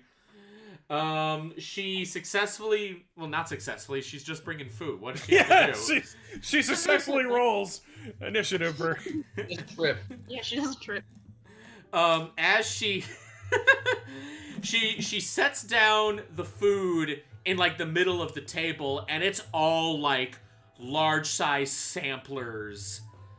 And this is, like, something that only Group Alpha gets. Like, you get, like, the best of the best, like, automatically on the house when you sit down at this table. And, like, a pint of ale is set down for each of you. Is there any jam? Oh, yeah, there's jam. She knows what you like. This is, like... Great. Are you sure that you're not in this room? Because... I'm just gonna have my jar of jam, thank you. God, we're cool. Actually, is Mistral already born at this point? No. I would say, considering that Mistral is an elf, she has been born, but she is like toddler age right now. Baby Mistral. Baby Mistral. Okay. Yeah, got it. Izzy's face up. It's weird with elves. That's not a good time for her right now. I would like to see the asset. Hey, the Hemington is here, and they just subscribed. Thank you. Hey, Mom. Hey, Mom.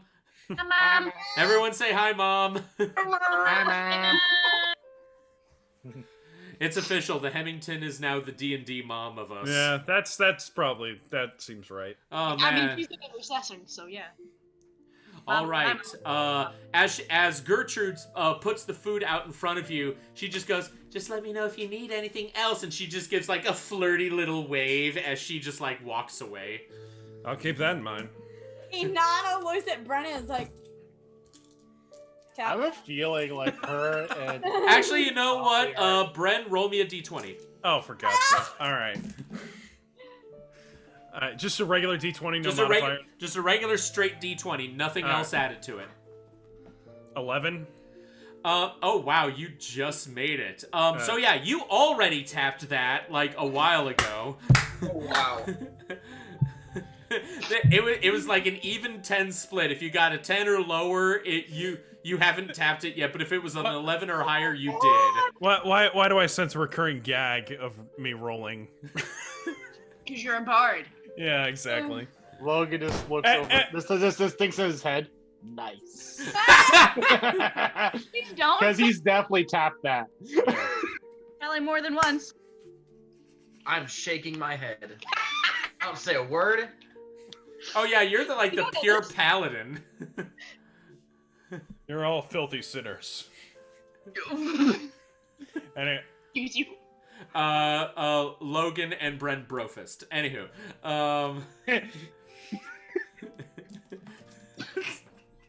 These two totally went to college together. Yeah, exactly, yeah. Shakes her head and just rolls her eyes. I went to theater school, dude. I don't know. I don't think I ever would have met Logan in theater school. You don't know what Logan did. That's true. Hey. He's got like a hidden Shakespearean side. You don't know his backstory. Anywho. So for the sake of speed here, we'll say that you all have a wonderful time. Your spirits have been rejuvenated with good food and good ale. Some wine was had as well, just to kind of add some extra flavor to the night. You all are back to feeling 100%. But now, because of that, you now have to go and see Volthric. So you make your way away from the mezzanine tavern. Oh man, I can't stop burping. Mezzanine tavern. The mezzanine tavern. Evan, I think it was the dinner that I made because I can't stop burping either. Now listen to me, Morty. You get out of the mezzanine tavern. Morty, you go to Volthric's office. You successfully make your way to Volthric's office, and right when you approach the doors, they just like open automatically. I think that means we're allowed to go in. Volthric is not sitting at his desk for once, which is typically how you've always seen him. He's like pacing around. And remember, aside from like the giant black casting couch sofa that you all know and love, this place, like the sofa is the only thing in this room that is made for normal people. Everything else is built for Volthric's size here. I look at Volthric and I say, Master Volthric, with all due respect, what the hell was all that about? Volthric, he just kind of like looks down at you and he's holding like a whole bunch of papers and such, and then he just lets them drop like on the giant ass coffee table between the desk and the casting couch there. Nice. I got nothing else to name this thing because it's literally because we pretty much declared it as canon. It is a large black leather couch. Oh yeah, the couch you got from me. Yeah, looks good. Nice.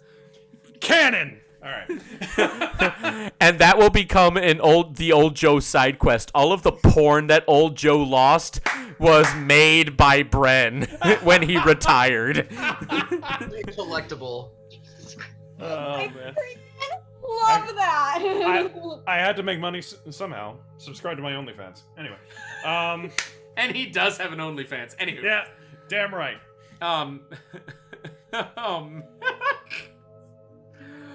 Oh man, I love humor in like a really dark setting like this. So this is my favorite kind of campaign setting. Anywho, Volthric looks at you all, and he just like he lets the papers drop onto the coffee table, and you just see him like rub his nose a bit, and you see he's still standing, but his posture has definitely like slumped, and he goes, I'm not sure how well you all realize, but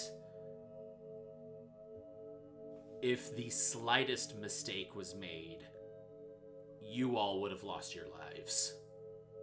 I think we're well aware of that, sir.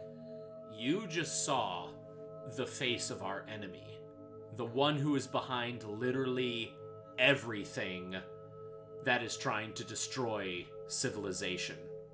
That being with the staff and the horns controls everything on this planet.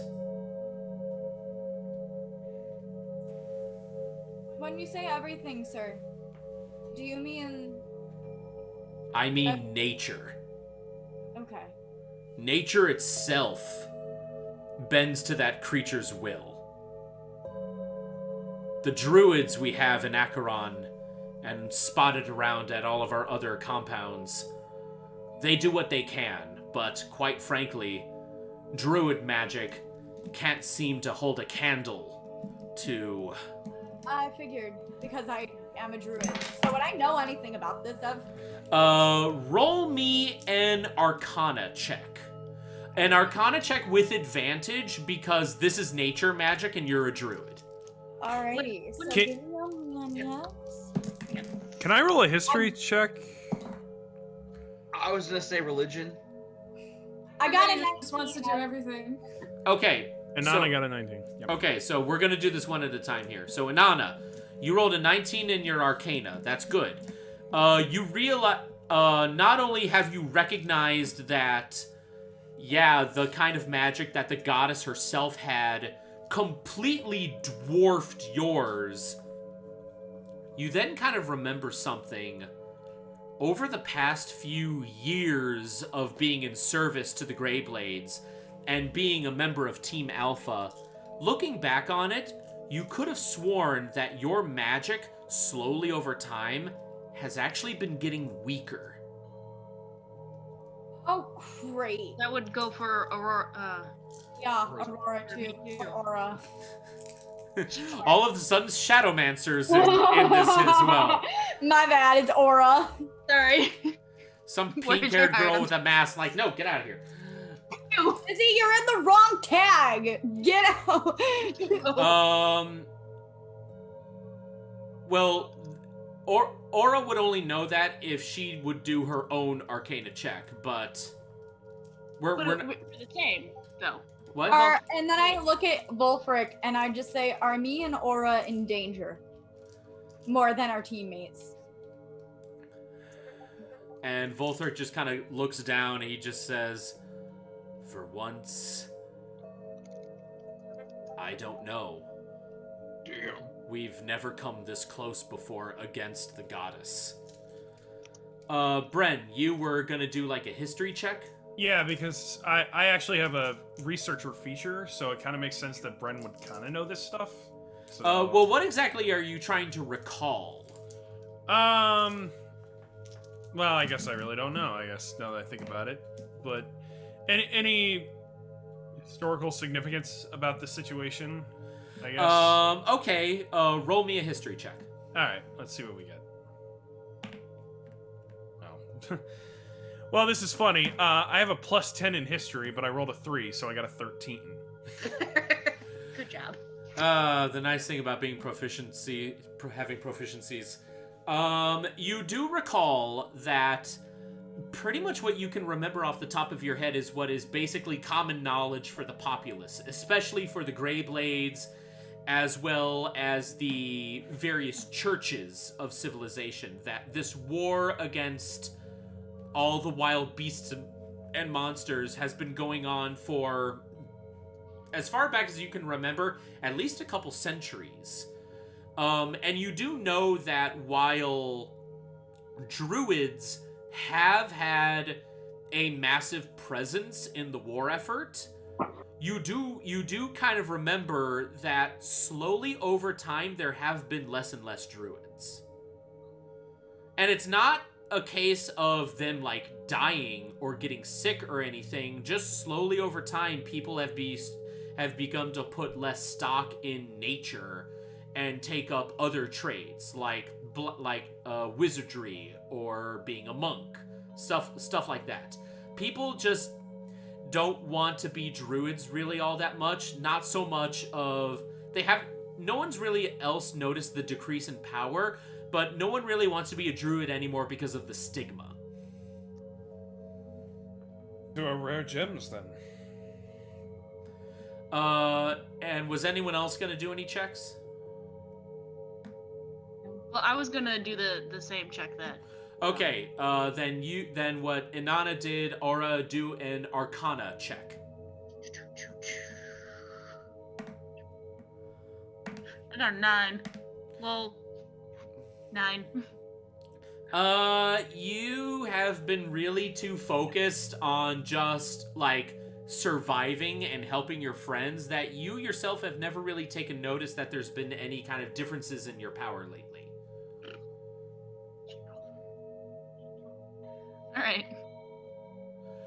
Volthric, then Carly, you okay? Yep. Dozing off. No, don't doze off. We still have. I know. That's why I'm like, nope. We have at least another hour in this thing. I know. At least. Volthric lets out another sigh. He steps behind his desk and he just kind of slumps in his seat.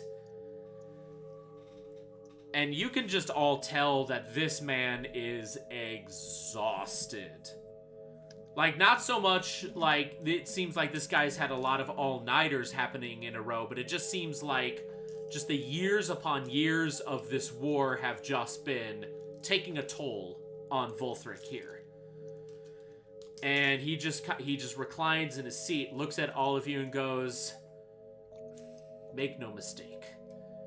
The fact that you all were able to survive this encounter with not only the goddess herself, but her right hand, is a testament that I would actually consider this mission a success. Though you were not able to stem the tide that besets all of nature's craft against us, you still came out of it all right. And for that, I will consider this definitely a win. Obviously, though, the job isn't over yet. All of you remember that giant tree in the middle of that courtyard. How it looked, and it looked like a giant hand, and it was bleeding black. As far as we can tell, that tree right there is the source of all creatures' insanity. It comes from there. Now, as far as we can tell, that just may be... Is it the source for everything, or just for this one section of the continent? Unfortunately, we don't know. Our scouting missions have never been all that successful, and we can never really see all that well from on high on airships. Yes, Luana. Have you ever gotten close enough to, like, take a leaf or something? Unfortunately, no. You try to harm the trees, and then suddenly the trees themselves will attack you. Okay, yes, that's what I yes, Inanna. Sir, me, as a Furbolg, and possibly Aura, because we're both druids, could possibly get close to the tree, and I could potentially try to communicate with it to see what its issue is. If it's sick, or if it's evil, or whatever it wants. You can certainly try, though. Unfortunately, I would have to say no to an idea like that. Literally all of nature itself is against us. And though you can commune to nature itself now, who knows how that might change in the coming days. I'm not. That doesn't have to do with being a druid. That has to do with being a Furbolg myself. Not that much of a difference between the two situations. You're still trying to commune with nature. And unfortunately, I would still have to say no. It is still too much of a risk. That makes sense. Chris, that big guy is still there, and I don't want to go back. Oh, really don't. He is baby. You know, in like a different alternate universe, someone like Beastmaster would be like, give the best cuddles. He would. 10 out of 10 would recommend. Who would want to test that? Anybody who wants to? No. I'll test it. Fuck yeah! Sabrina so much. All of a sudden, a girl with a hellhound just walks in the door. I'll test it. I'll test it. Hey, yo, give me your arms, bitch. Pretty much, yes. And he just looks down, and Dirtle's like super muscular. His like hands are like calloused. He's just like, she would not care at all. It would literally be this. It would just be like, here's. Well, Beastmaster's not that big. Hey, but like it'll feel that way. Now I just want to see Beastmaster dressed up as like a mall Santa. Oh, Beastmaster! Ho, ho, bitch! Beastmaster in a maze outfit. Like Santa. He just looks around. Who wants to be my ho ho hos? None of that. Yes. None of that. Okay, Sabrina, do you want to doodle that for the test? Fuck yes, I'll do it. All right. And you literally There see you go. Lacey Morgan doing just.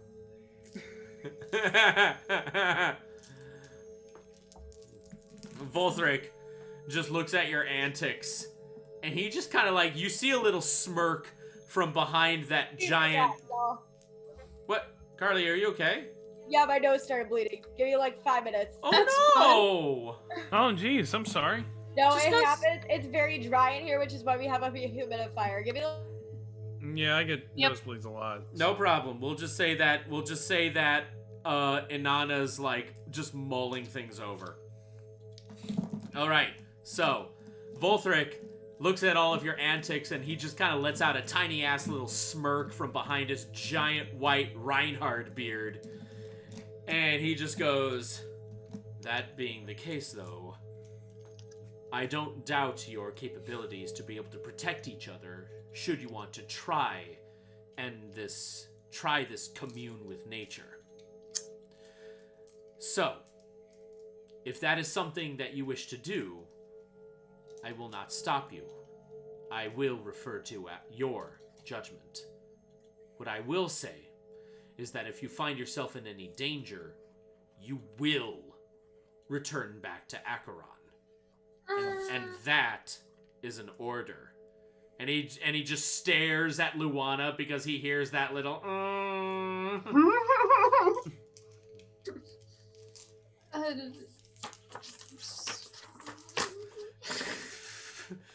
What?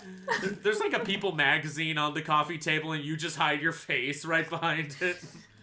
They're like, oh, I guess we Goblins Monthly. gotta start saving the world again. Volthric subscribes to Cosmopolitan. Well, hold on. Volver, can I ask you a few questions real quick? Yes.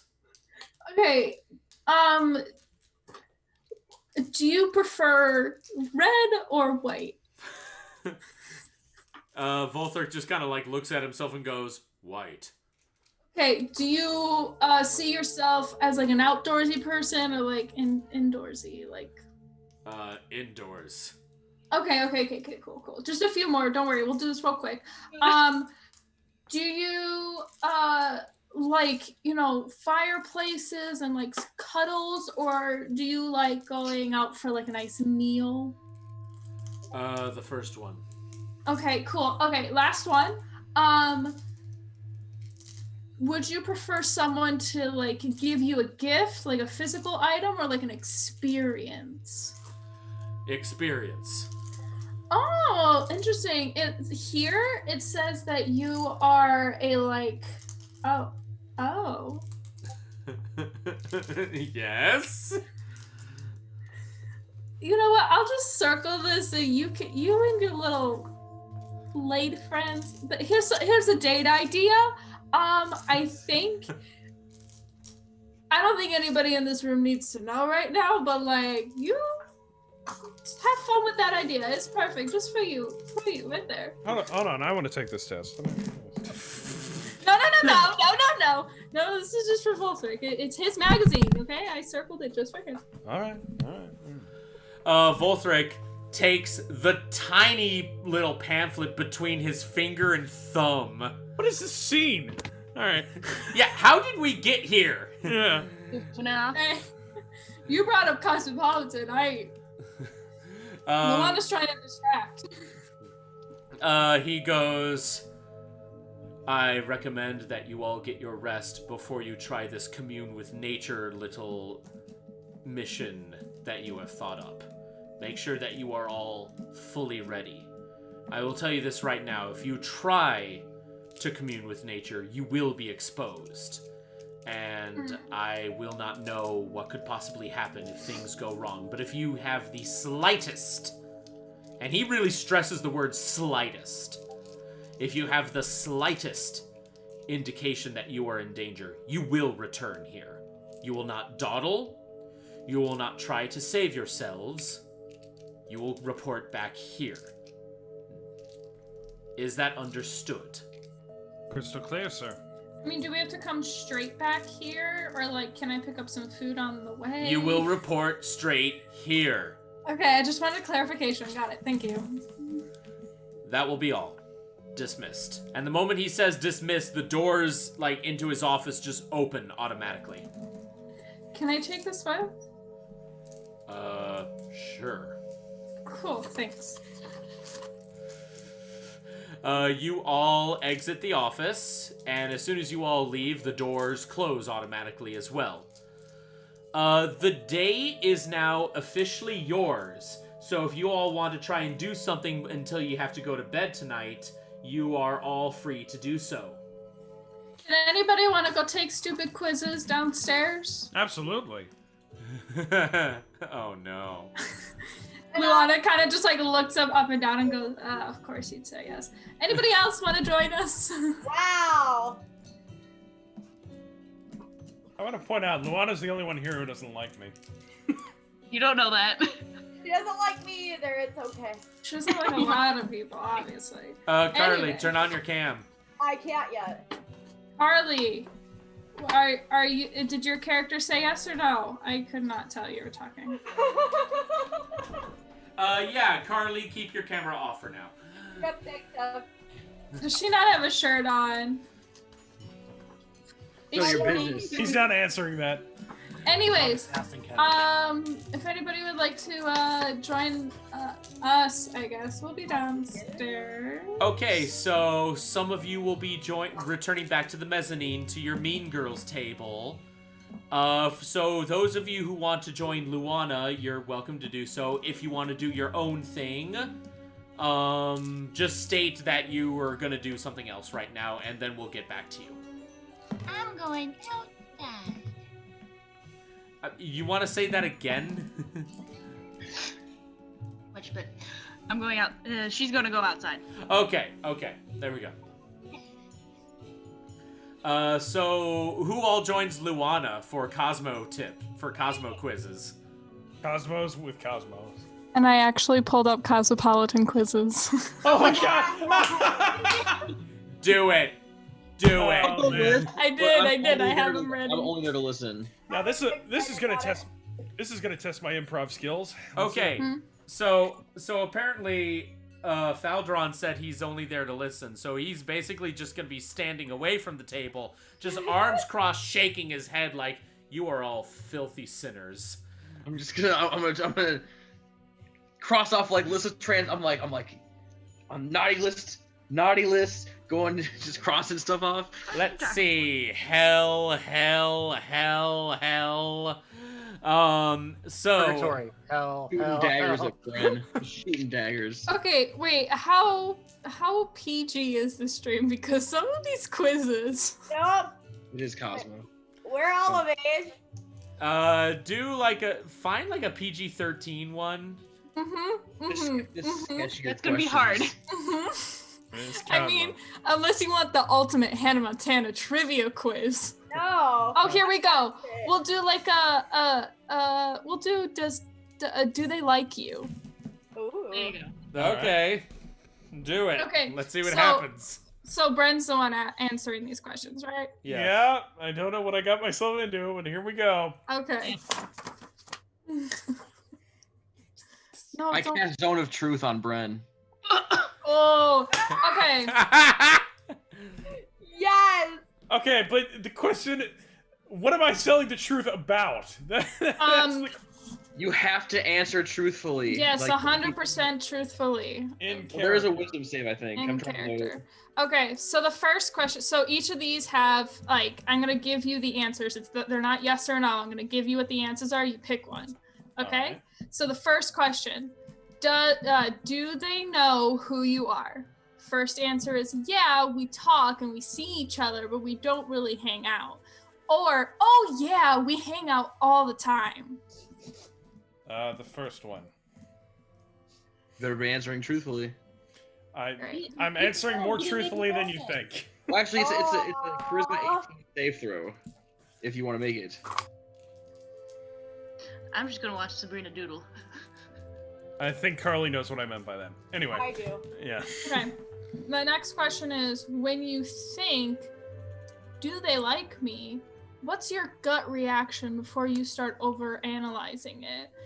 First answer is, I keep thinking they do, but also I don't have any real facts to go off of.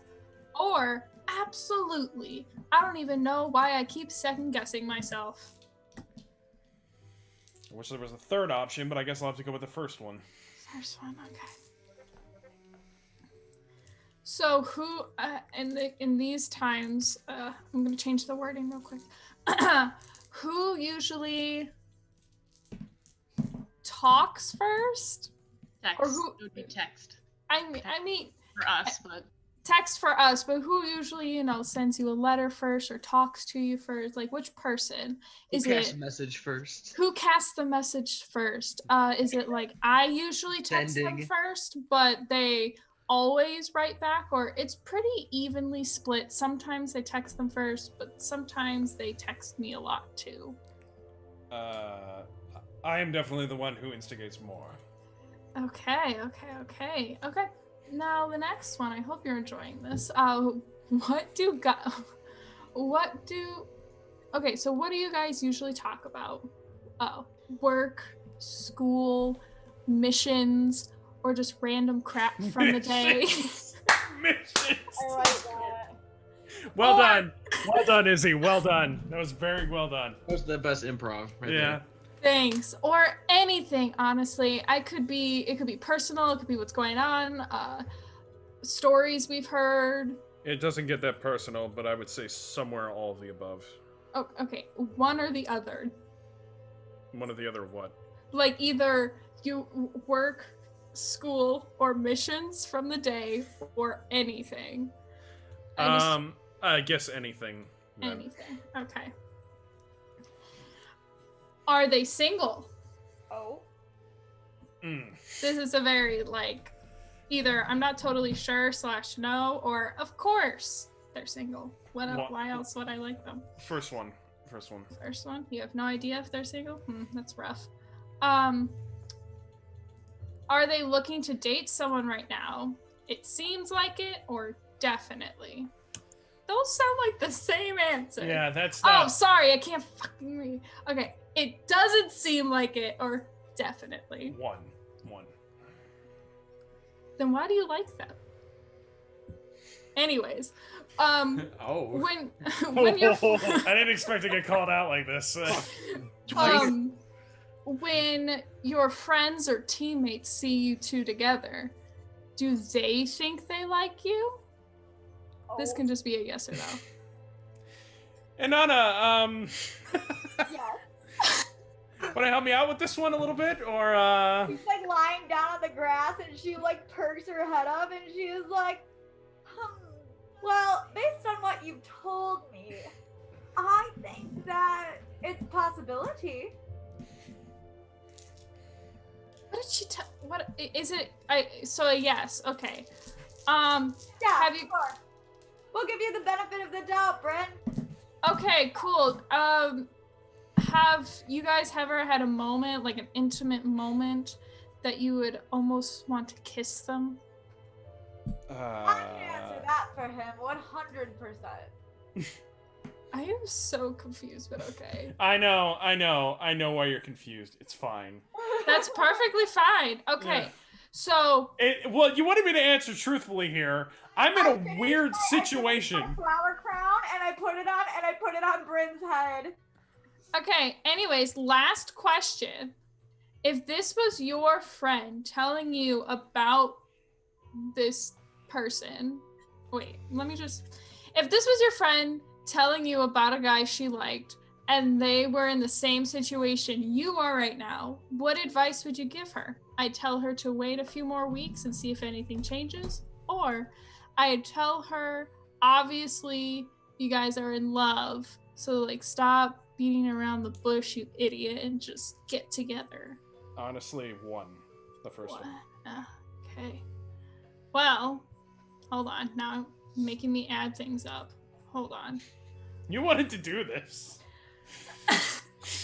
Okay, so you're probably just friends, but that doesn't seem that you can't one day be more than that. Plenty of couples start off as friends for years. And then they eventually end up, booing it up and all, hope and shit and all that stuff. And Anna, does that sound about right?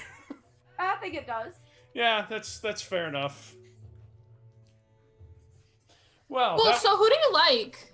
I'm not. No. I would just like to stress that this entire time Logan's there and he's just watching the whole thing. Luana, do I get? He's just like. What? Do I get a quiz? Okay, let me find. I'm gonna make the other one a lot faster because damn, that was so. Marmaid.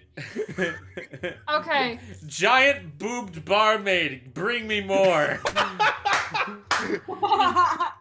Pamela Anderson. Name. I don't like that. Okay. Giant boobed barmaid. Before we get back to you, we're actually gonna take a break from the quiz. Yeah, give me some time. Give me some time. We're now gonna focus on Aura. Aura, what are you doing? Hanging out. Doing what?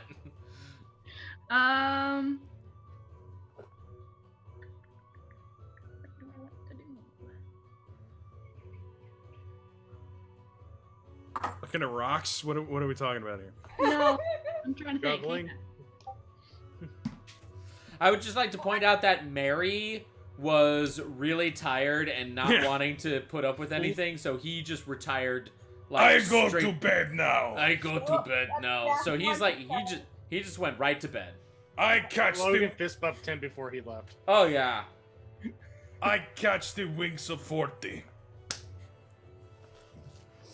I have a technical question. Thank you for having. Not for you. So if I do animal messenger, would that be a no-go because all the animals are corrupt, or would it be okay? Well, what's the actual description of the spell? By means of the spell, you use an animal to deliver a message, choosing a tiny beast you can see within range, such as a squirrel, blue jay, a bat, or a bat. You specify a location which you must have visited, and a recipient who matches the general description, such as a man or a woman dressed in the uniform of the town guard, or red-haired dwarf wearing a pointy hat. You speak a message of up to 25 words, the targeted beast, for the duration of the spell, towards the specific location, convincing goes about 50 miles per 24 hours for a flying messenger, or 25 for other animals.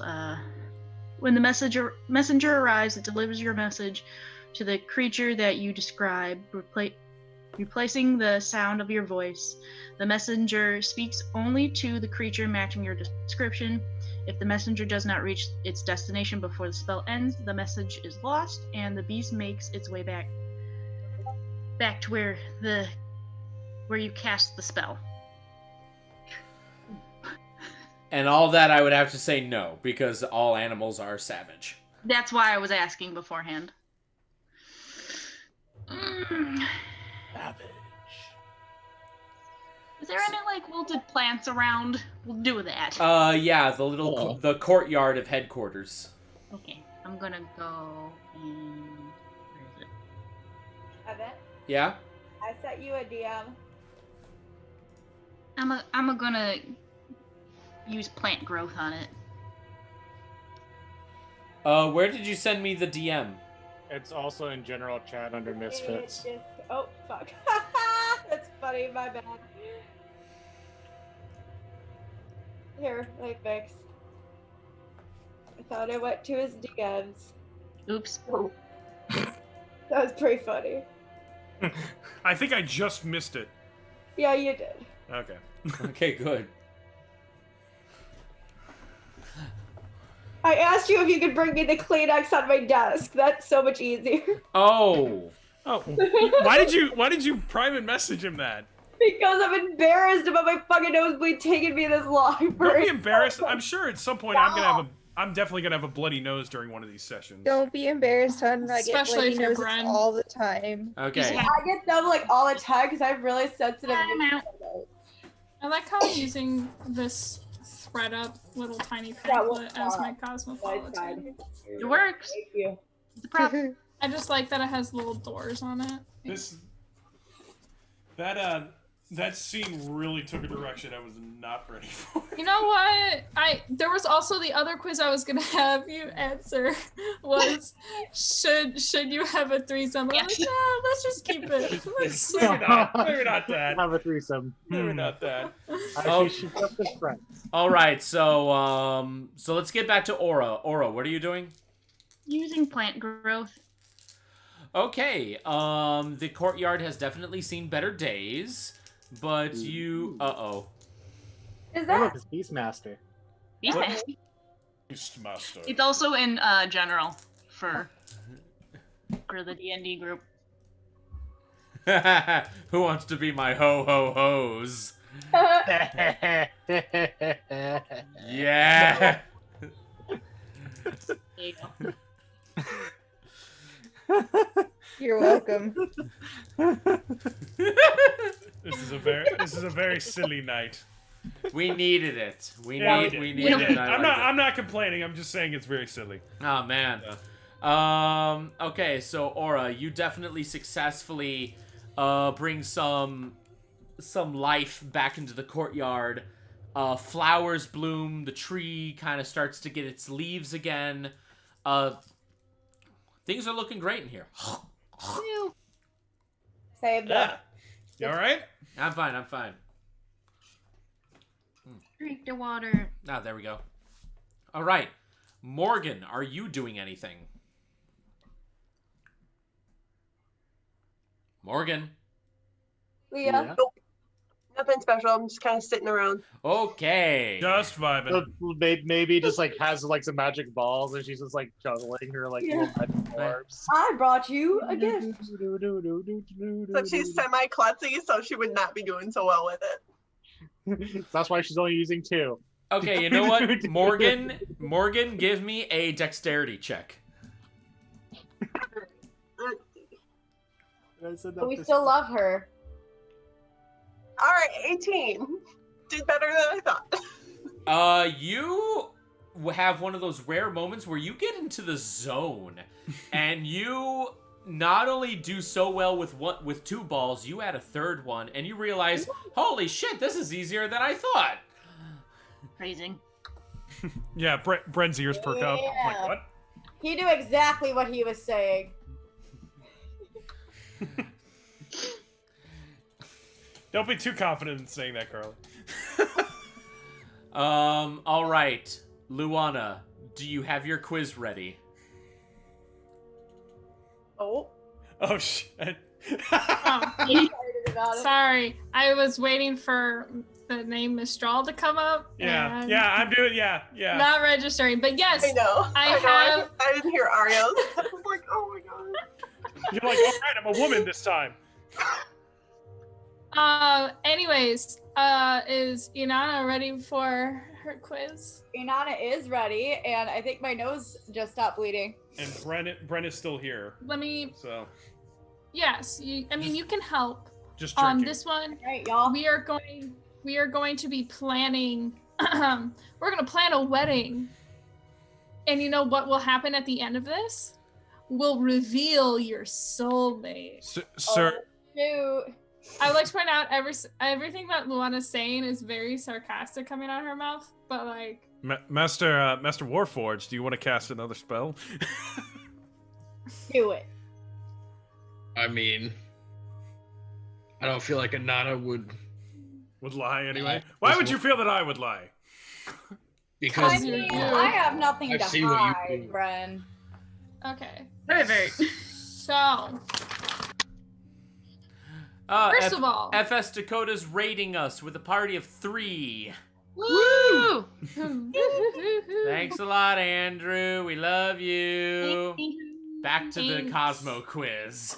Okay, Yeah, buddy. So guys, first of all, you have to choose your venue for your wedding. Anyways, so you have a church, a garden, a beach, a forest, a theater, or a family member's house. Ooh, I would have to say, can you give me them one more time? One more time. Okay, church, garden, beach, forest, theater. Oh, a garden. Garden. No question. Cool. Okay, what color will you be wearing? We have red, white, cream, pink, black, or lilac. And I'm the bride. Sure. Evan, pay attention. White. White. Evan, take notes. So what color is your partner wearing? Red, blue, pink, black, purple, or white? Purple. Purple. Okay. Purple. Oh, he's gonna be royal. Now here's probably your favorite question. So you're gonna have to choose a flower. We got lilies, daisies, roses, sunflowers, poppy, or lilacs. Lilacs are pretty. It's not your quiz. Poppies. I'm here to help. Or no. We're gonna go with what Bryn said. We're gonna go with lilacs. Oh, of course you are. I'm a man of the theater. I know what looks great. So anyways, time for food. Are you a meat eater? Yeah, when I have to be. Okay. You have meatballs, smoked sausage, sushi, calamari, bruschetta, or crab cakes, and this is for your appetizer. Crab cakes. Ooh. Choose a main course. Yeah, choose your main course. Chicken, steak, fish, pasta, salad, or curry. Steak is excellent with crab, just saying. Wings! Hurry, huh? Oh, there's no wings. Wings are not an option. What did you say? Curry. Curry. Curry. With crab? Really? You're very interesting. Okay, now it's time for I'm the not answering as Carly. If I was answering with Carly, all of these would be different. I answered as Liam. Just saying. Oh, I mean, we can fucking go. No. No. Okay, so we're almost to the end. We're time for the sugar part. We got wedding cake, cupcake, sorbet, ice cream, cookies, or brownies. I mean, if I'm answering as Carly, cupcakes. No. Fine. If I'm answering as Inanna, cake. Cake. Okay. Now, Oh, so finally, final question. We have to choose a destination. And let's pretend we know where these are. London, Paris, Madrid, Cozumel, Sydney, and Montreal. And when I mean let's pretend we know where these are is because they're not in There's Song of the Wild's equivalent of these places. First of all, I'm very disappointed that Italy is not part of that. Just saying. No. But it would have to be London. London. Okay, so your soulmate, you will find your soulmate in 6 months. Wow. Oh my god. So you'll be meeting your soulmate very soon, and So like episode 4. yeah. Logan pulls up. Oh hey. It's not 6 months yet, Logan. Go sit down. You know what? I'm surprised. I'm gonna meet my soulmate in 6 months. You say, Logan, you're not it. Sorry. We can't have a fun night. Okay. Here, Logan, you can take the A threesome quiz by giant yourself. finger comes down from the heavens, and you just hear, "Stop it." Fuck you, Nord.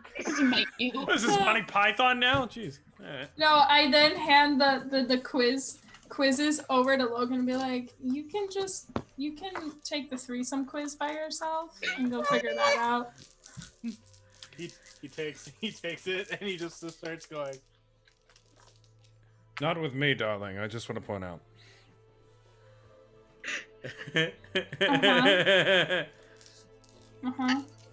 Yeah. Next one. Okay. I know, right? Yeah. That fourth one? That's a doozy. And the entire time, Inanna is just reading over his shoulder. Scandalous. Why do I now feel like Logan is totally a fan of Sex in the City? He is. He would be back then. 100%. He's such a Samantha.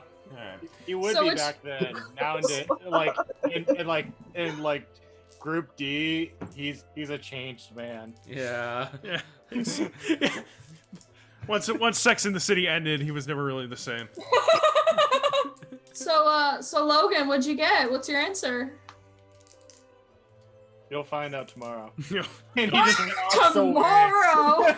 Oh my God, Evan, can we He do just that walks in away, like he group? He slaps the Buxom barmaid on the butt. You see her like wink at him as he walks off. Can we just have like a scene where Group D finds Logan's test? Yes. Yes. And Davina like looks in and goes, "I'm not surprised." No, me either. Why would you sign it after you do the Why would quiz?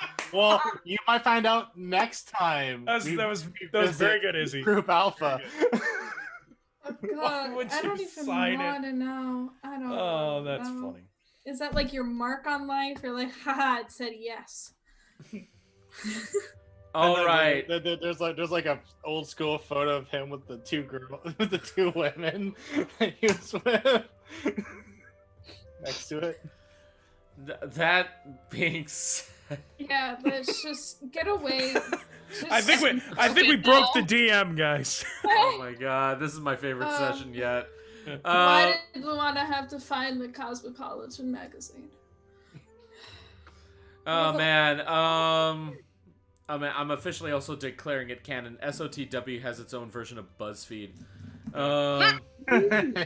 Wait. Sorry. You know what? I'm gonna... This lone warrior ventured into the woods. You won't believe what happened next. Oh my God. Well, there's got to be a BuzzFeed Unsolved version where they go on their own campaigns and hunt ghosts, and one doesn't believe in the ghosts. And one goes, Come out here, Beastmaster! Man. Beastmaster! Beastmaster, you're not trying hard enough! Plunge us into darkness, Beastmaster! And then Beastmaster actually appears and he's like, hey. Hi. Just run off. He's just like... Eh. And then just walks back into the forest. That entire scene just sums up some of my Phasmophobia games entirely. Yeah. I need to play that. It sounds amazing. Anywho, we will now...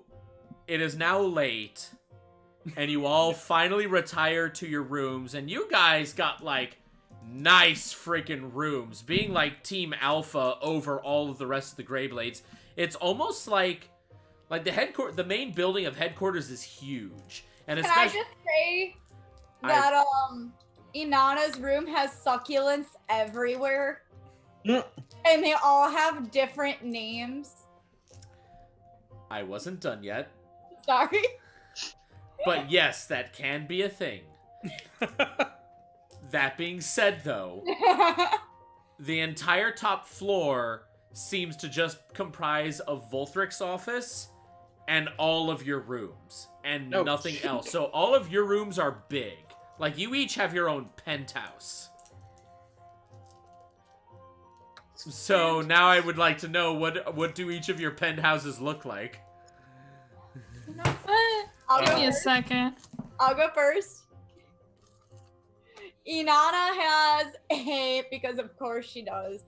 She has in her bed's in like the middle of the wall, and it has like one of those princess canopies. And she has succulents all over her room, like so much that if one person walked in, they'd be like, this girl definitely has a problem. And they all have different names, and they're all in their respective places, and if you move them, she would literally flip out.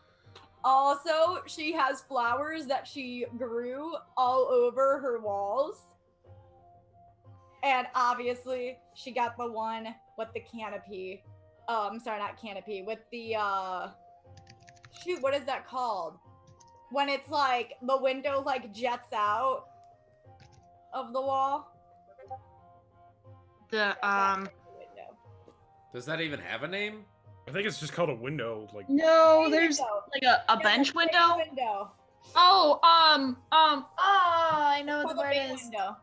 Yeah, I mean, Yeah, but not all of them have like a bench within it, Mm-hmm. which is nice. Logan's would just look like Yorvasker from Skyrim. Right on. Luana's is very dark. There's a lot of. She has black walls, and she has a lot of. Although it may not seem like this, she has a lot of plants, but they're mostly just greenery plants, and vines that kind of like drape her wall, and then a big ass bookshelf that you have no idea if they're sketchbooks or real books or anything, because none of them are labeled, and you will never know what they are. They're all porn. They're all just, it's just fan fiction and doodle porn. Hell yeah. Yes. You walk into that room, pull out one book. Who is this Inuyasha? Did you? How did you know I have like all of those books? Getting close. Because now I want to know, what does Bren's penthouse look like? Porn everywhere, just porn. No. All the smut. No. You know, he has to put on a look. He's kind of like Barney Stinson, where he just like everything looks nice to have a girl come in, but then there's secretive places for him to hide all this stuff. I have enough of the real thing, darling. Oh. But He all has a right. hidden So I bed imagine now. Bren's room is going to be filled with bookshelves of fiction, obviously, like a library of fiction of any kind. And he also has a big desk where he keeps all of his transcripts of all of his plays, his short stories, and what have you. And his bed is a big one because he's a big lad. So Sure, that's the reason. well, that as well. But yes, it's a surprisingly not too lavish room for a man as lavish as he is. He likes to keep things simple, mostly because he finds himself in other rooms a lot. So, but aside from that, it's mostly just for working and sleeping. So, My head, it was just Glenn Quagmire's house. Bren, why do you have a mirror on the ceiling? Oh. And like he just hits the wall, and like 3 different beds fall down from like their hidden place within the wall. So I can wake up to the most handsome man in the in the valley. F wakes up. Hey, how you doing? FS Dakota says, doesn't have porn? He's lying. I'm voting Bren. He's sus. He's sus, yeah. He's sus. I vote green. He's sus. Sus. Aura, what is your room? Oh, okay. There's just like the bed's like in a corner somewhere within the room, and a lot of like stuffed animals, like things that a child can get. Oh my gosh. Because of the fact that like she knows the wildlife is dangerous, she can't have like little mementos of animals, so she has like stuffies. Oh god, if Aura and Alice from Misfits ever met.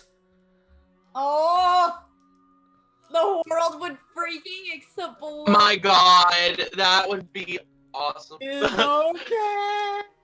It's okay. Just so you guys know, Runaway Misfits is a new tag that we're all in on the TikTok.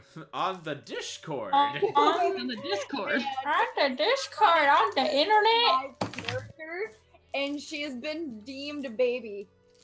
And then I came along. Yes. Never gonna take Bull! I will Not gonna steal that from her. Anyway, Alice is baby, and Alice will always be baby. You don't know what I got planned. Oh shit. I don't care. Alice will always be baby. Excuse me. Anyway, back to you. Oh. No. Okay, you got it. Get back to your Get back to your laptop, Spot. Go away. Back. He's a man of God. Back to your cavern, wench. I love you. Evan, she's gonna get you while you're sleeping. Yeah, she's gonna slit something into your breakfast. We're gonna wake up tomorrow and be like, "Hey, It's Carly, mine. Evan." Anyway, so she has like the small stuffies, but she also has like a couple plants. It's all adorable. And just like she has a picture, because of like where she grew up, which is like grasslands, but like a giant volcano in the background. Very So cool. Morrowind. Kind of, but a volcano. Yeah. So like Morrowind. The volcano's about to erupt at some point, and she knows that. Oh, good. You're finally awake. Yeah. That's what Morgan, what is your room? Morgan's room is actually pretty, like, for saying that they are, like, in penthouses, her room is actually pretty minimalist. I mean, it's very simple. She does have, some paintings that she's done. They don't look awesome, but she loves to paint. So they don't look awesome, but she does do paintings, and so they are hanging up on her walls. It's very minimalist, so because she likes to spread out her wings in her room. Okay. Well, that sounds adorable. And lastly, Falderon, what is your room? It's very Spartan because I don't sleep or eat or drink. There's like very square chairs made of like stone and wood. There's a big window that's just like one entire wall, and there's weapon racks everywhere, and a small indoor target range and practice room, and just like spare parts and gears and like oil and like industrial shit, like a workbench, and that's pretty much more like a workshop than a living quarters almost. All right. Well, thank you all for showing me your rooms. That was a fun-ass time. You all finally decide to turn in for the night, and while it is not necessary, I will also include this as a long rest. Even though, like, you already had your long rest beforehand, but now you're extra good. Hells, I forgot to do that. I still need to recover from all the questioning. You now... you now... wake up. Carly, what is it? Nothing.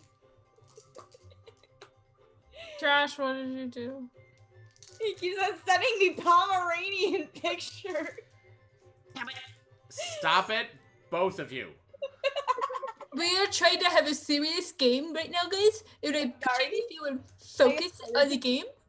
Can you focus on the game, please? Thank you. What brings us together? FS Dakota says, "Yo, that episode of MTV Cribs was lit." I was thinking more of the lifestyles of the rich and famous, but yeah. My name is Bryn, and welcome to my crib. My name's Logan. Welcome to my crib. Opens it up. It's just like a tavern. It's just like, it's almost a exact replica of the tavern down below, but it's like, it's smaller and like, but there's like still like a big bed. It's like too big for him.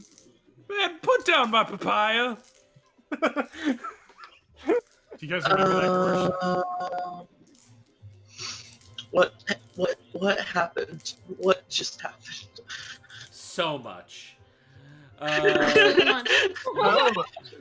You all wake up. It is a bright and sunny day already. The headquarters seems to sound like it is full of activity, just like the rest of the city. Now you can all take a moment to get ready before you try your next little excursion, which is to have Inanna find a nice, comfy spot to actually try and commune with nature. So, guys, how do you want this morning to go before you leave? Can I have some jam, please? You have yet to finish the jar of jam that you were given back in dinner time, so you still have That's a lie, but I guess I'm a big fellow who needs a big breakfast, so that's what I'm going to do. Would you like some jam? Sure, if you're offering. Not mine. You can ask for some jam. Oh, big off. Like Tom and Jerry with these. Not mine. That's for shit, not mine. They make a pretty good comedic duo. Or funny? Okay. You all collect at the table. You have a hearty breakfast. You have a downstairs with the buxom barmaid and another woman, and he just winks at them, and it's like he walks next to Luana and says, "There's your answer." And just breakfast. Yeah, Logan struts out with a walk of pride with the busty barmaid and some other random woman. Another Playboy bunny? Can it be Holly Madison? Oh no, There's a reference. Oh my god! We're fulfilling the whole Baywatch thing. One looks like Pamela Anderson, the other one looks like Carmen Electra, and he like walks in. Yasmin Bleeth. Okay, you know what? We'll go with that one. Carmen Electra and Pamela Anderson. I like Holly Madison better. Like, I actually liked Holly Madison. Yeah. Bridget was my favorite, but sorry. Anywho, you guys have a nice hearty breakfast. You feel like pumped and ready for this day, and it's gonna be a day that Team Alpha can totally make its bitch. That being said, you can take the time to prepare a little bit before you leave, or if you feel like you're ready now, you can head out now. I want to say that Inanna puts on the necklace that she made from the rock that Aura gave her. Aww. And she looks at Aura and she says, "For luck." Rock.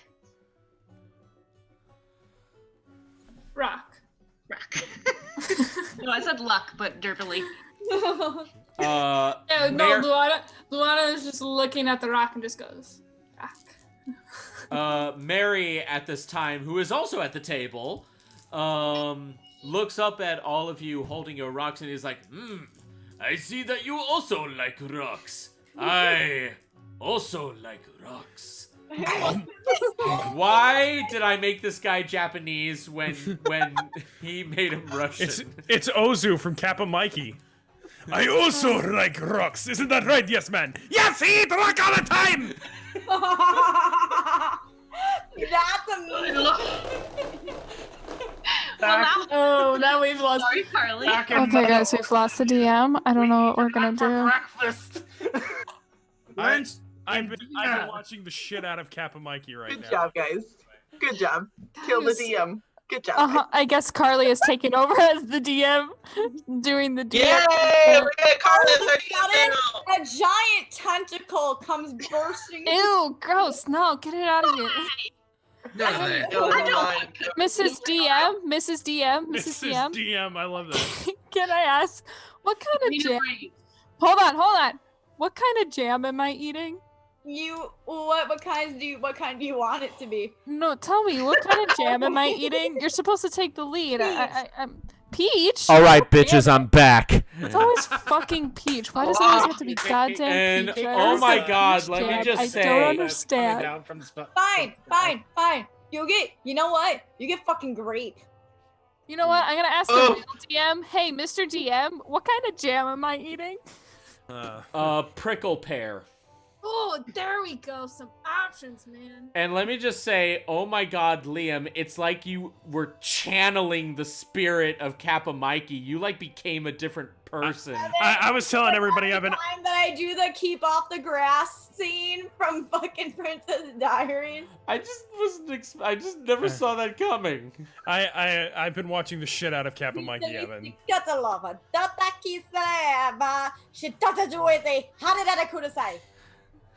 Mitsuki is best girl. All right, moving on. Oh man, I gotta watch Kappa Mikey. Okay. So, back to the original question. You can all either take a time this morning to prepare, Or you can leave right away. It's up to you. Well, I said that Inanna puts on the necklace that Aura gave her and looks at her and just says for luck. Okay, that's a simple thing, putting on a necklace. I'm talking about things like going to shops or something, getting supplies. I don't really need anything. I have my hands and I have my background as a furball to talk to this motherfucking tree. Is there like a gem shop? There is actually. You can certainly go there if you'd like. I would love to go look at some rocks. Thank you. That are gems. Thank you. I'm sorry, you kind of petered out at the end. What were you saying? I'll go look at some gems, please. Thank you. Okay. Luana goes off on her own to kind of prepare just a little bit more, and she goes to the local jeweler in the high-class section of town. This place right now is being managed by a Kenku. And you see this rather large, puffy-looking crow person who has, like, spectacles on his beak, and he's just like... Hi. Hi. Hi. Hi. Hi. Hi. Hi. Hi. Oh, this is going nowhere. I must write down this stirring dialogue. Gems? Gems. He, Yeah. like, turns Gems? around. Gems? Kenku's mimic. They don't talk. Yeah, they don't have vocal cords. They're mimicky birds. Yeah, and not only does he repeat your words, he sounds just like you, Luana. You know, You- gems? Yeah, gems. He turns around and he, like, takes out this huge, what looks like a drawer and puts it right on the desk. Do you know, like, whenever you go into, like, a gift shop in any kind of, Yes. like, rural town, and it's just, like the touristy thing? The touristy thing, which is, like, the box of just polished stones, which if you don't put your hands in there and make the clicky-clacky noise, you will have bad luck for the rest of your drive. You know what the fuck I'm talking about. Uh-huh. Yeah, it's basically that, but with tiny little, like, rubies, sapphires, emeralds, topazes. So first she grabs one of those little baggies that all of them have, and she just fills it up with some gems of her choosing. She also then proceeds to ask a question. Do you have special gems? Do you have special gems? He turns around. He turns around and he pulls out another drawer. This one is a little bit smaller. This one has pearls in it.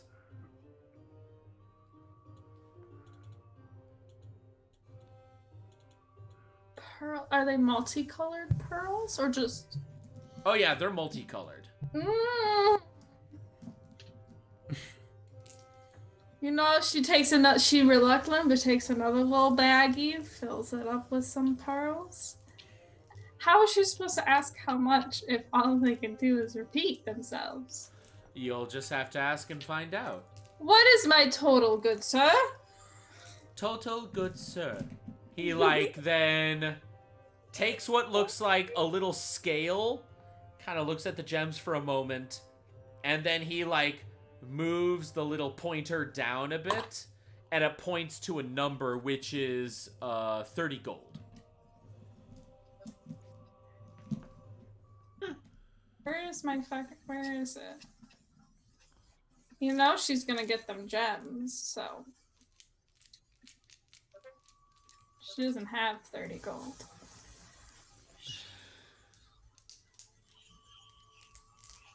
How much for the regular gems? Regular gems. Yeah. He moves the slider down a lot more, and it just says 10 gold. Fine. I will come back, sir, for your pearls. Pearls. Yeah, okay. So she just puts Pals. she puts the 10 gold on the counter and just like, oh, I gave myself 10 gold. Oops. And like nods her head and says, "Thank you." And All right. Is anyone else gonna do any prep work before you get started? I want to do something. Oh yes, Aura. What? I'm gonna walk up to the barmaid and be like, Excuse me, ma'am. Can I have some food, please?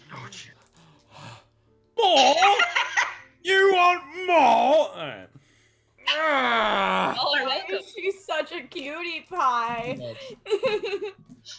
The busty barmaid looks down at you and just goes like, "Oh, aren't you just the sweetest little thing?" I'm 26.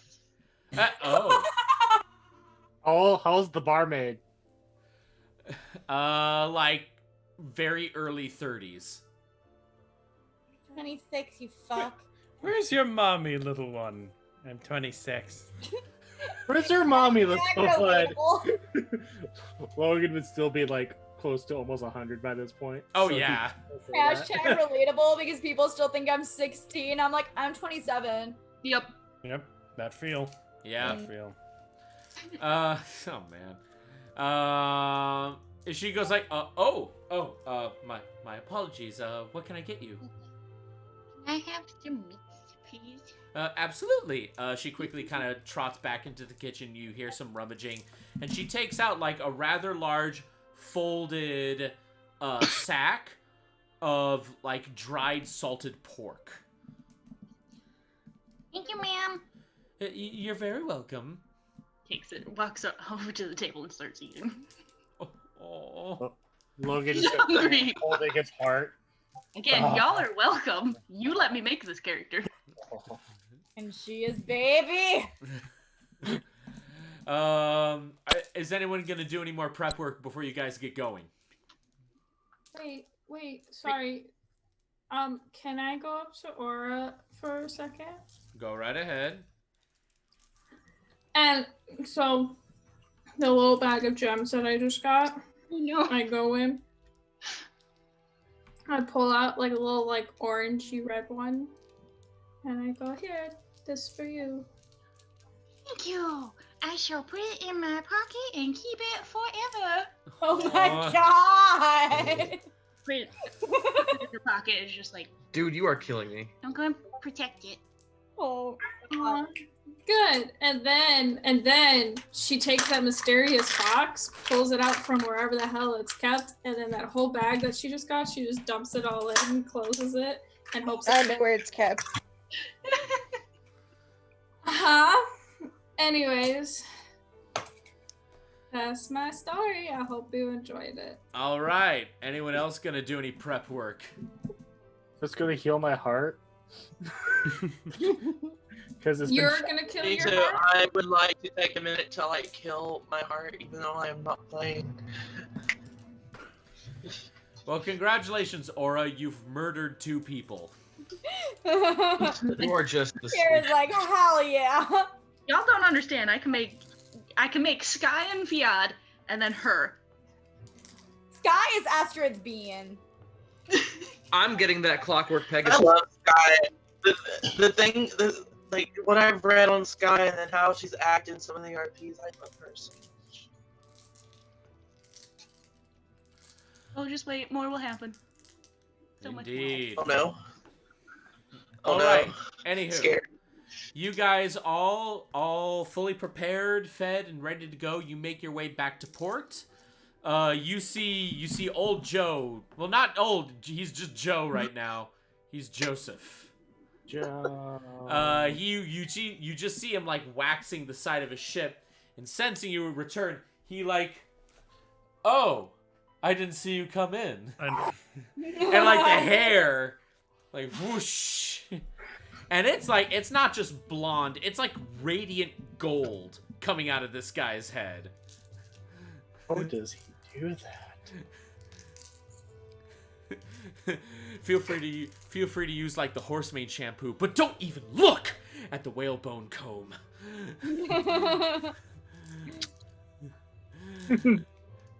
So, where can I take you now this time? Sorry, because I was like in the bathroom for most of that conversation, dealing with my nosebleed. Did Wolfric ever say where the tree was? The tree was in the middle of that same forest that you literally just escaped out of like a few days ago. I was not sure. The mission apparently is to find a cushy spot.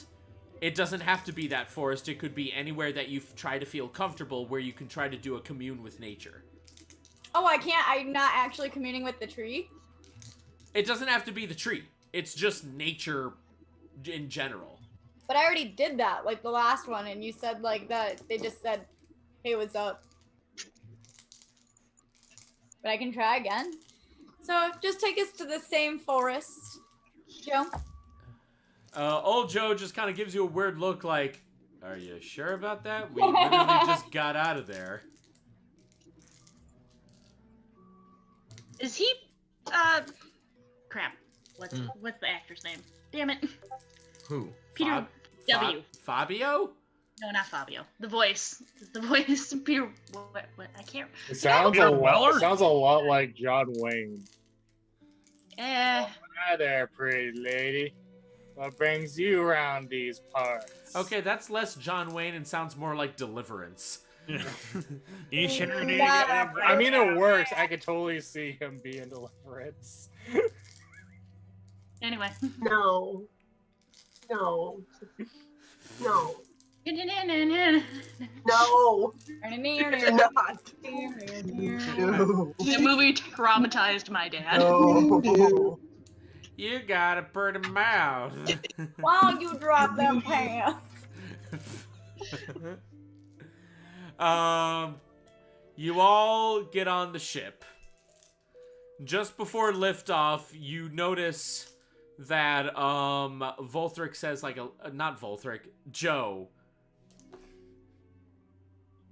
Too many characters. You see Joe do what looks like a tiny little prayer before he like activates the ship, and it just lurches right out of port. Now you certainly have the option. Now you certainly have the option of going back to that forest, or you can try to go anywhere else that you might think of significance. Can we go to the middle? I just want to go directly to the source. I know it might kill us all. Thanks, Carly. Is everyone in agreement of that? No. I mean, you know what, guys? Why not? Oh, like I'll follow Inanna anywhere. Wait, Luana, are you actually agreeing with me? No, I'm more thinking, I'd rather just not beat around the bush and just, like, get to the point. All right. Bren, what do you think? Like I said, Inanna, I'll go anywhere you go. Morgan?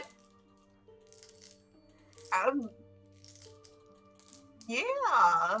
That was so confident. Oh my god.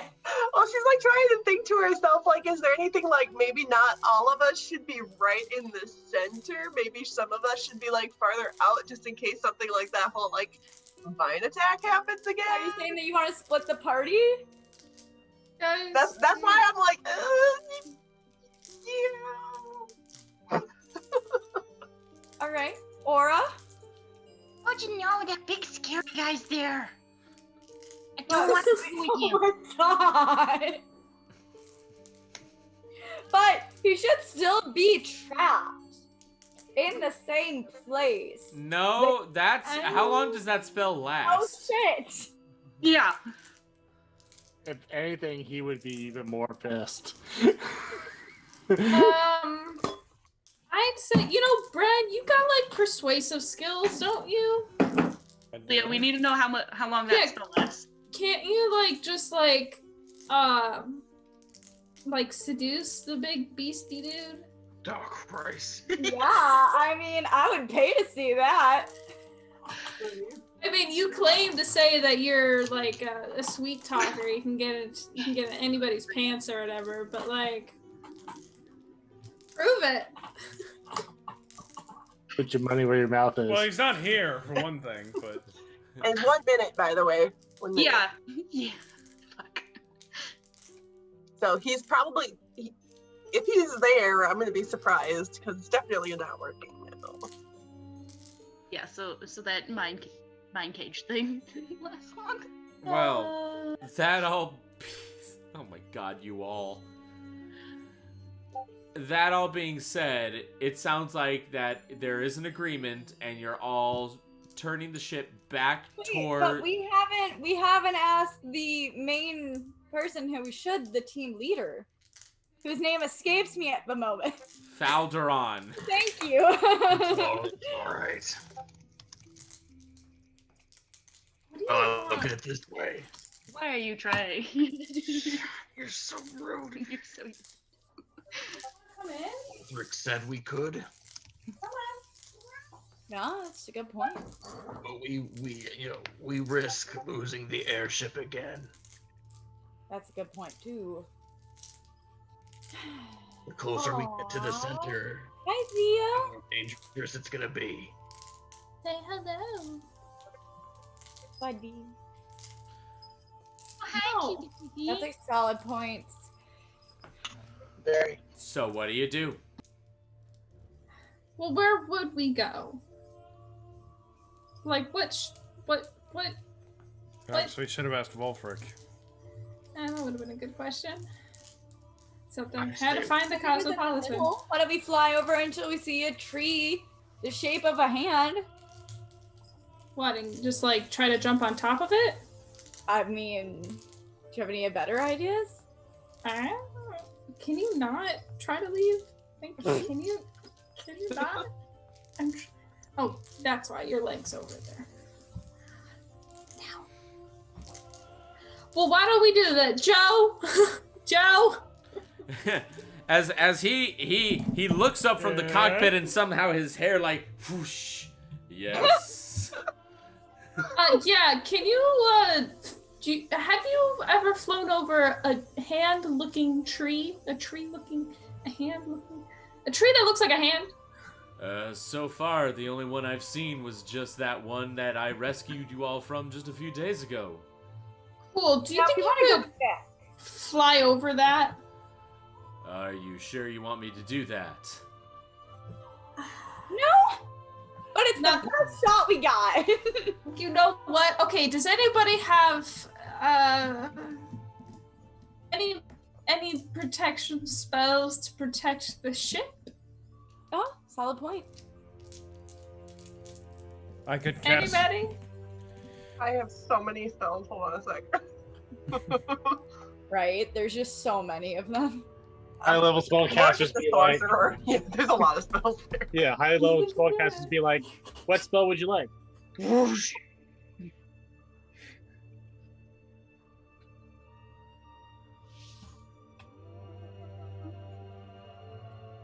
That wouldn't work. Morgan, you can actually take a later time to go through that list. But it just seems like in the end, you are all in agreement to at least try to approach the giant hand tree, which has been strongly implied as the source of all this corruption. With a quick little sigh from Joe, you hear just out of the corner of your ear, "Oh, Manisa, please guide me." As he, yes, you should know her. She's the goddess of travel. And he says that as he turns the helm and makes way right down back towards that forest that he rescued you all from, you bunch of masochists. And No. and we are going to end the session right there. See you in 10 weeks. See you in 10 weeks. You are all like horrible people. Going I don't know back what to you're that talking about. place. Or it was outvoted. I did not agree we should go yet, or take the ship. I Yep. mean, in 10 weeks, you can speak up real fast and be like, hey! Yeah, Guys, I you don't think this is such a good idea. Well, you have 10 weeks to think more on this idea. Plan it out. Plan it out. That being said, though, guys watching this on Twitch, thank you so much for joining us for this weirdly hilarious stream that's honestly was kind of needed. Thank you so much for joining us. We love you all very much. When we come back next week, we will return back to the story of Group D as they finally have their long-awaited showdown with White Fang, the giant-ass Snow White direwolf. I'm gonna get that wolf. That being the case, That though, wolf is going to kill you, and then if you do get it, I'm still gonna kill it and skin it. So yeah, good night, everyone. Yeah, good night, everybody. No!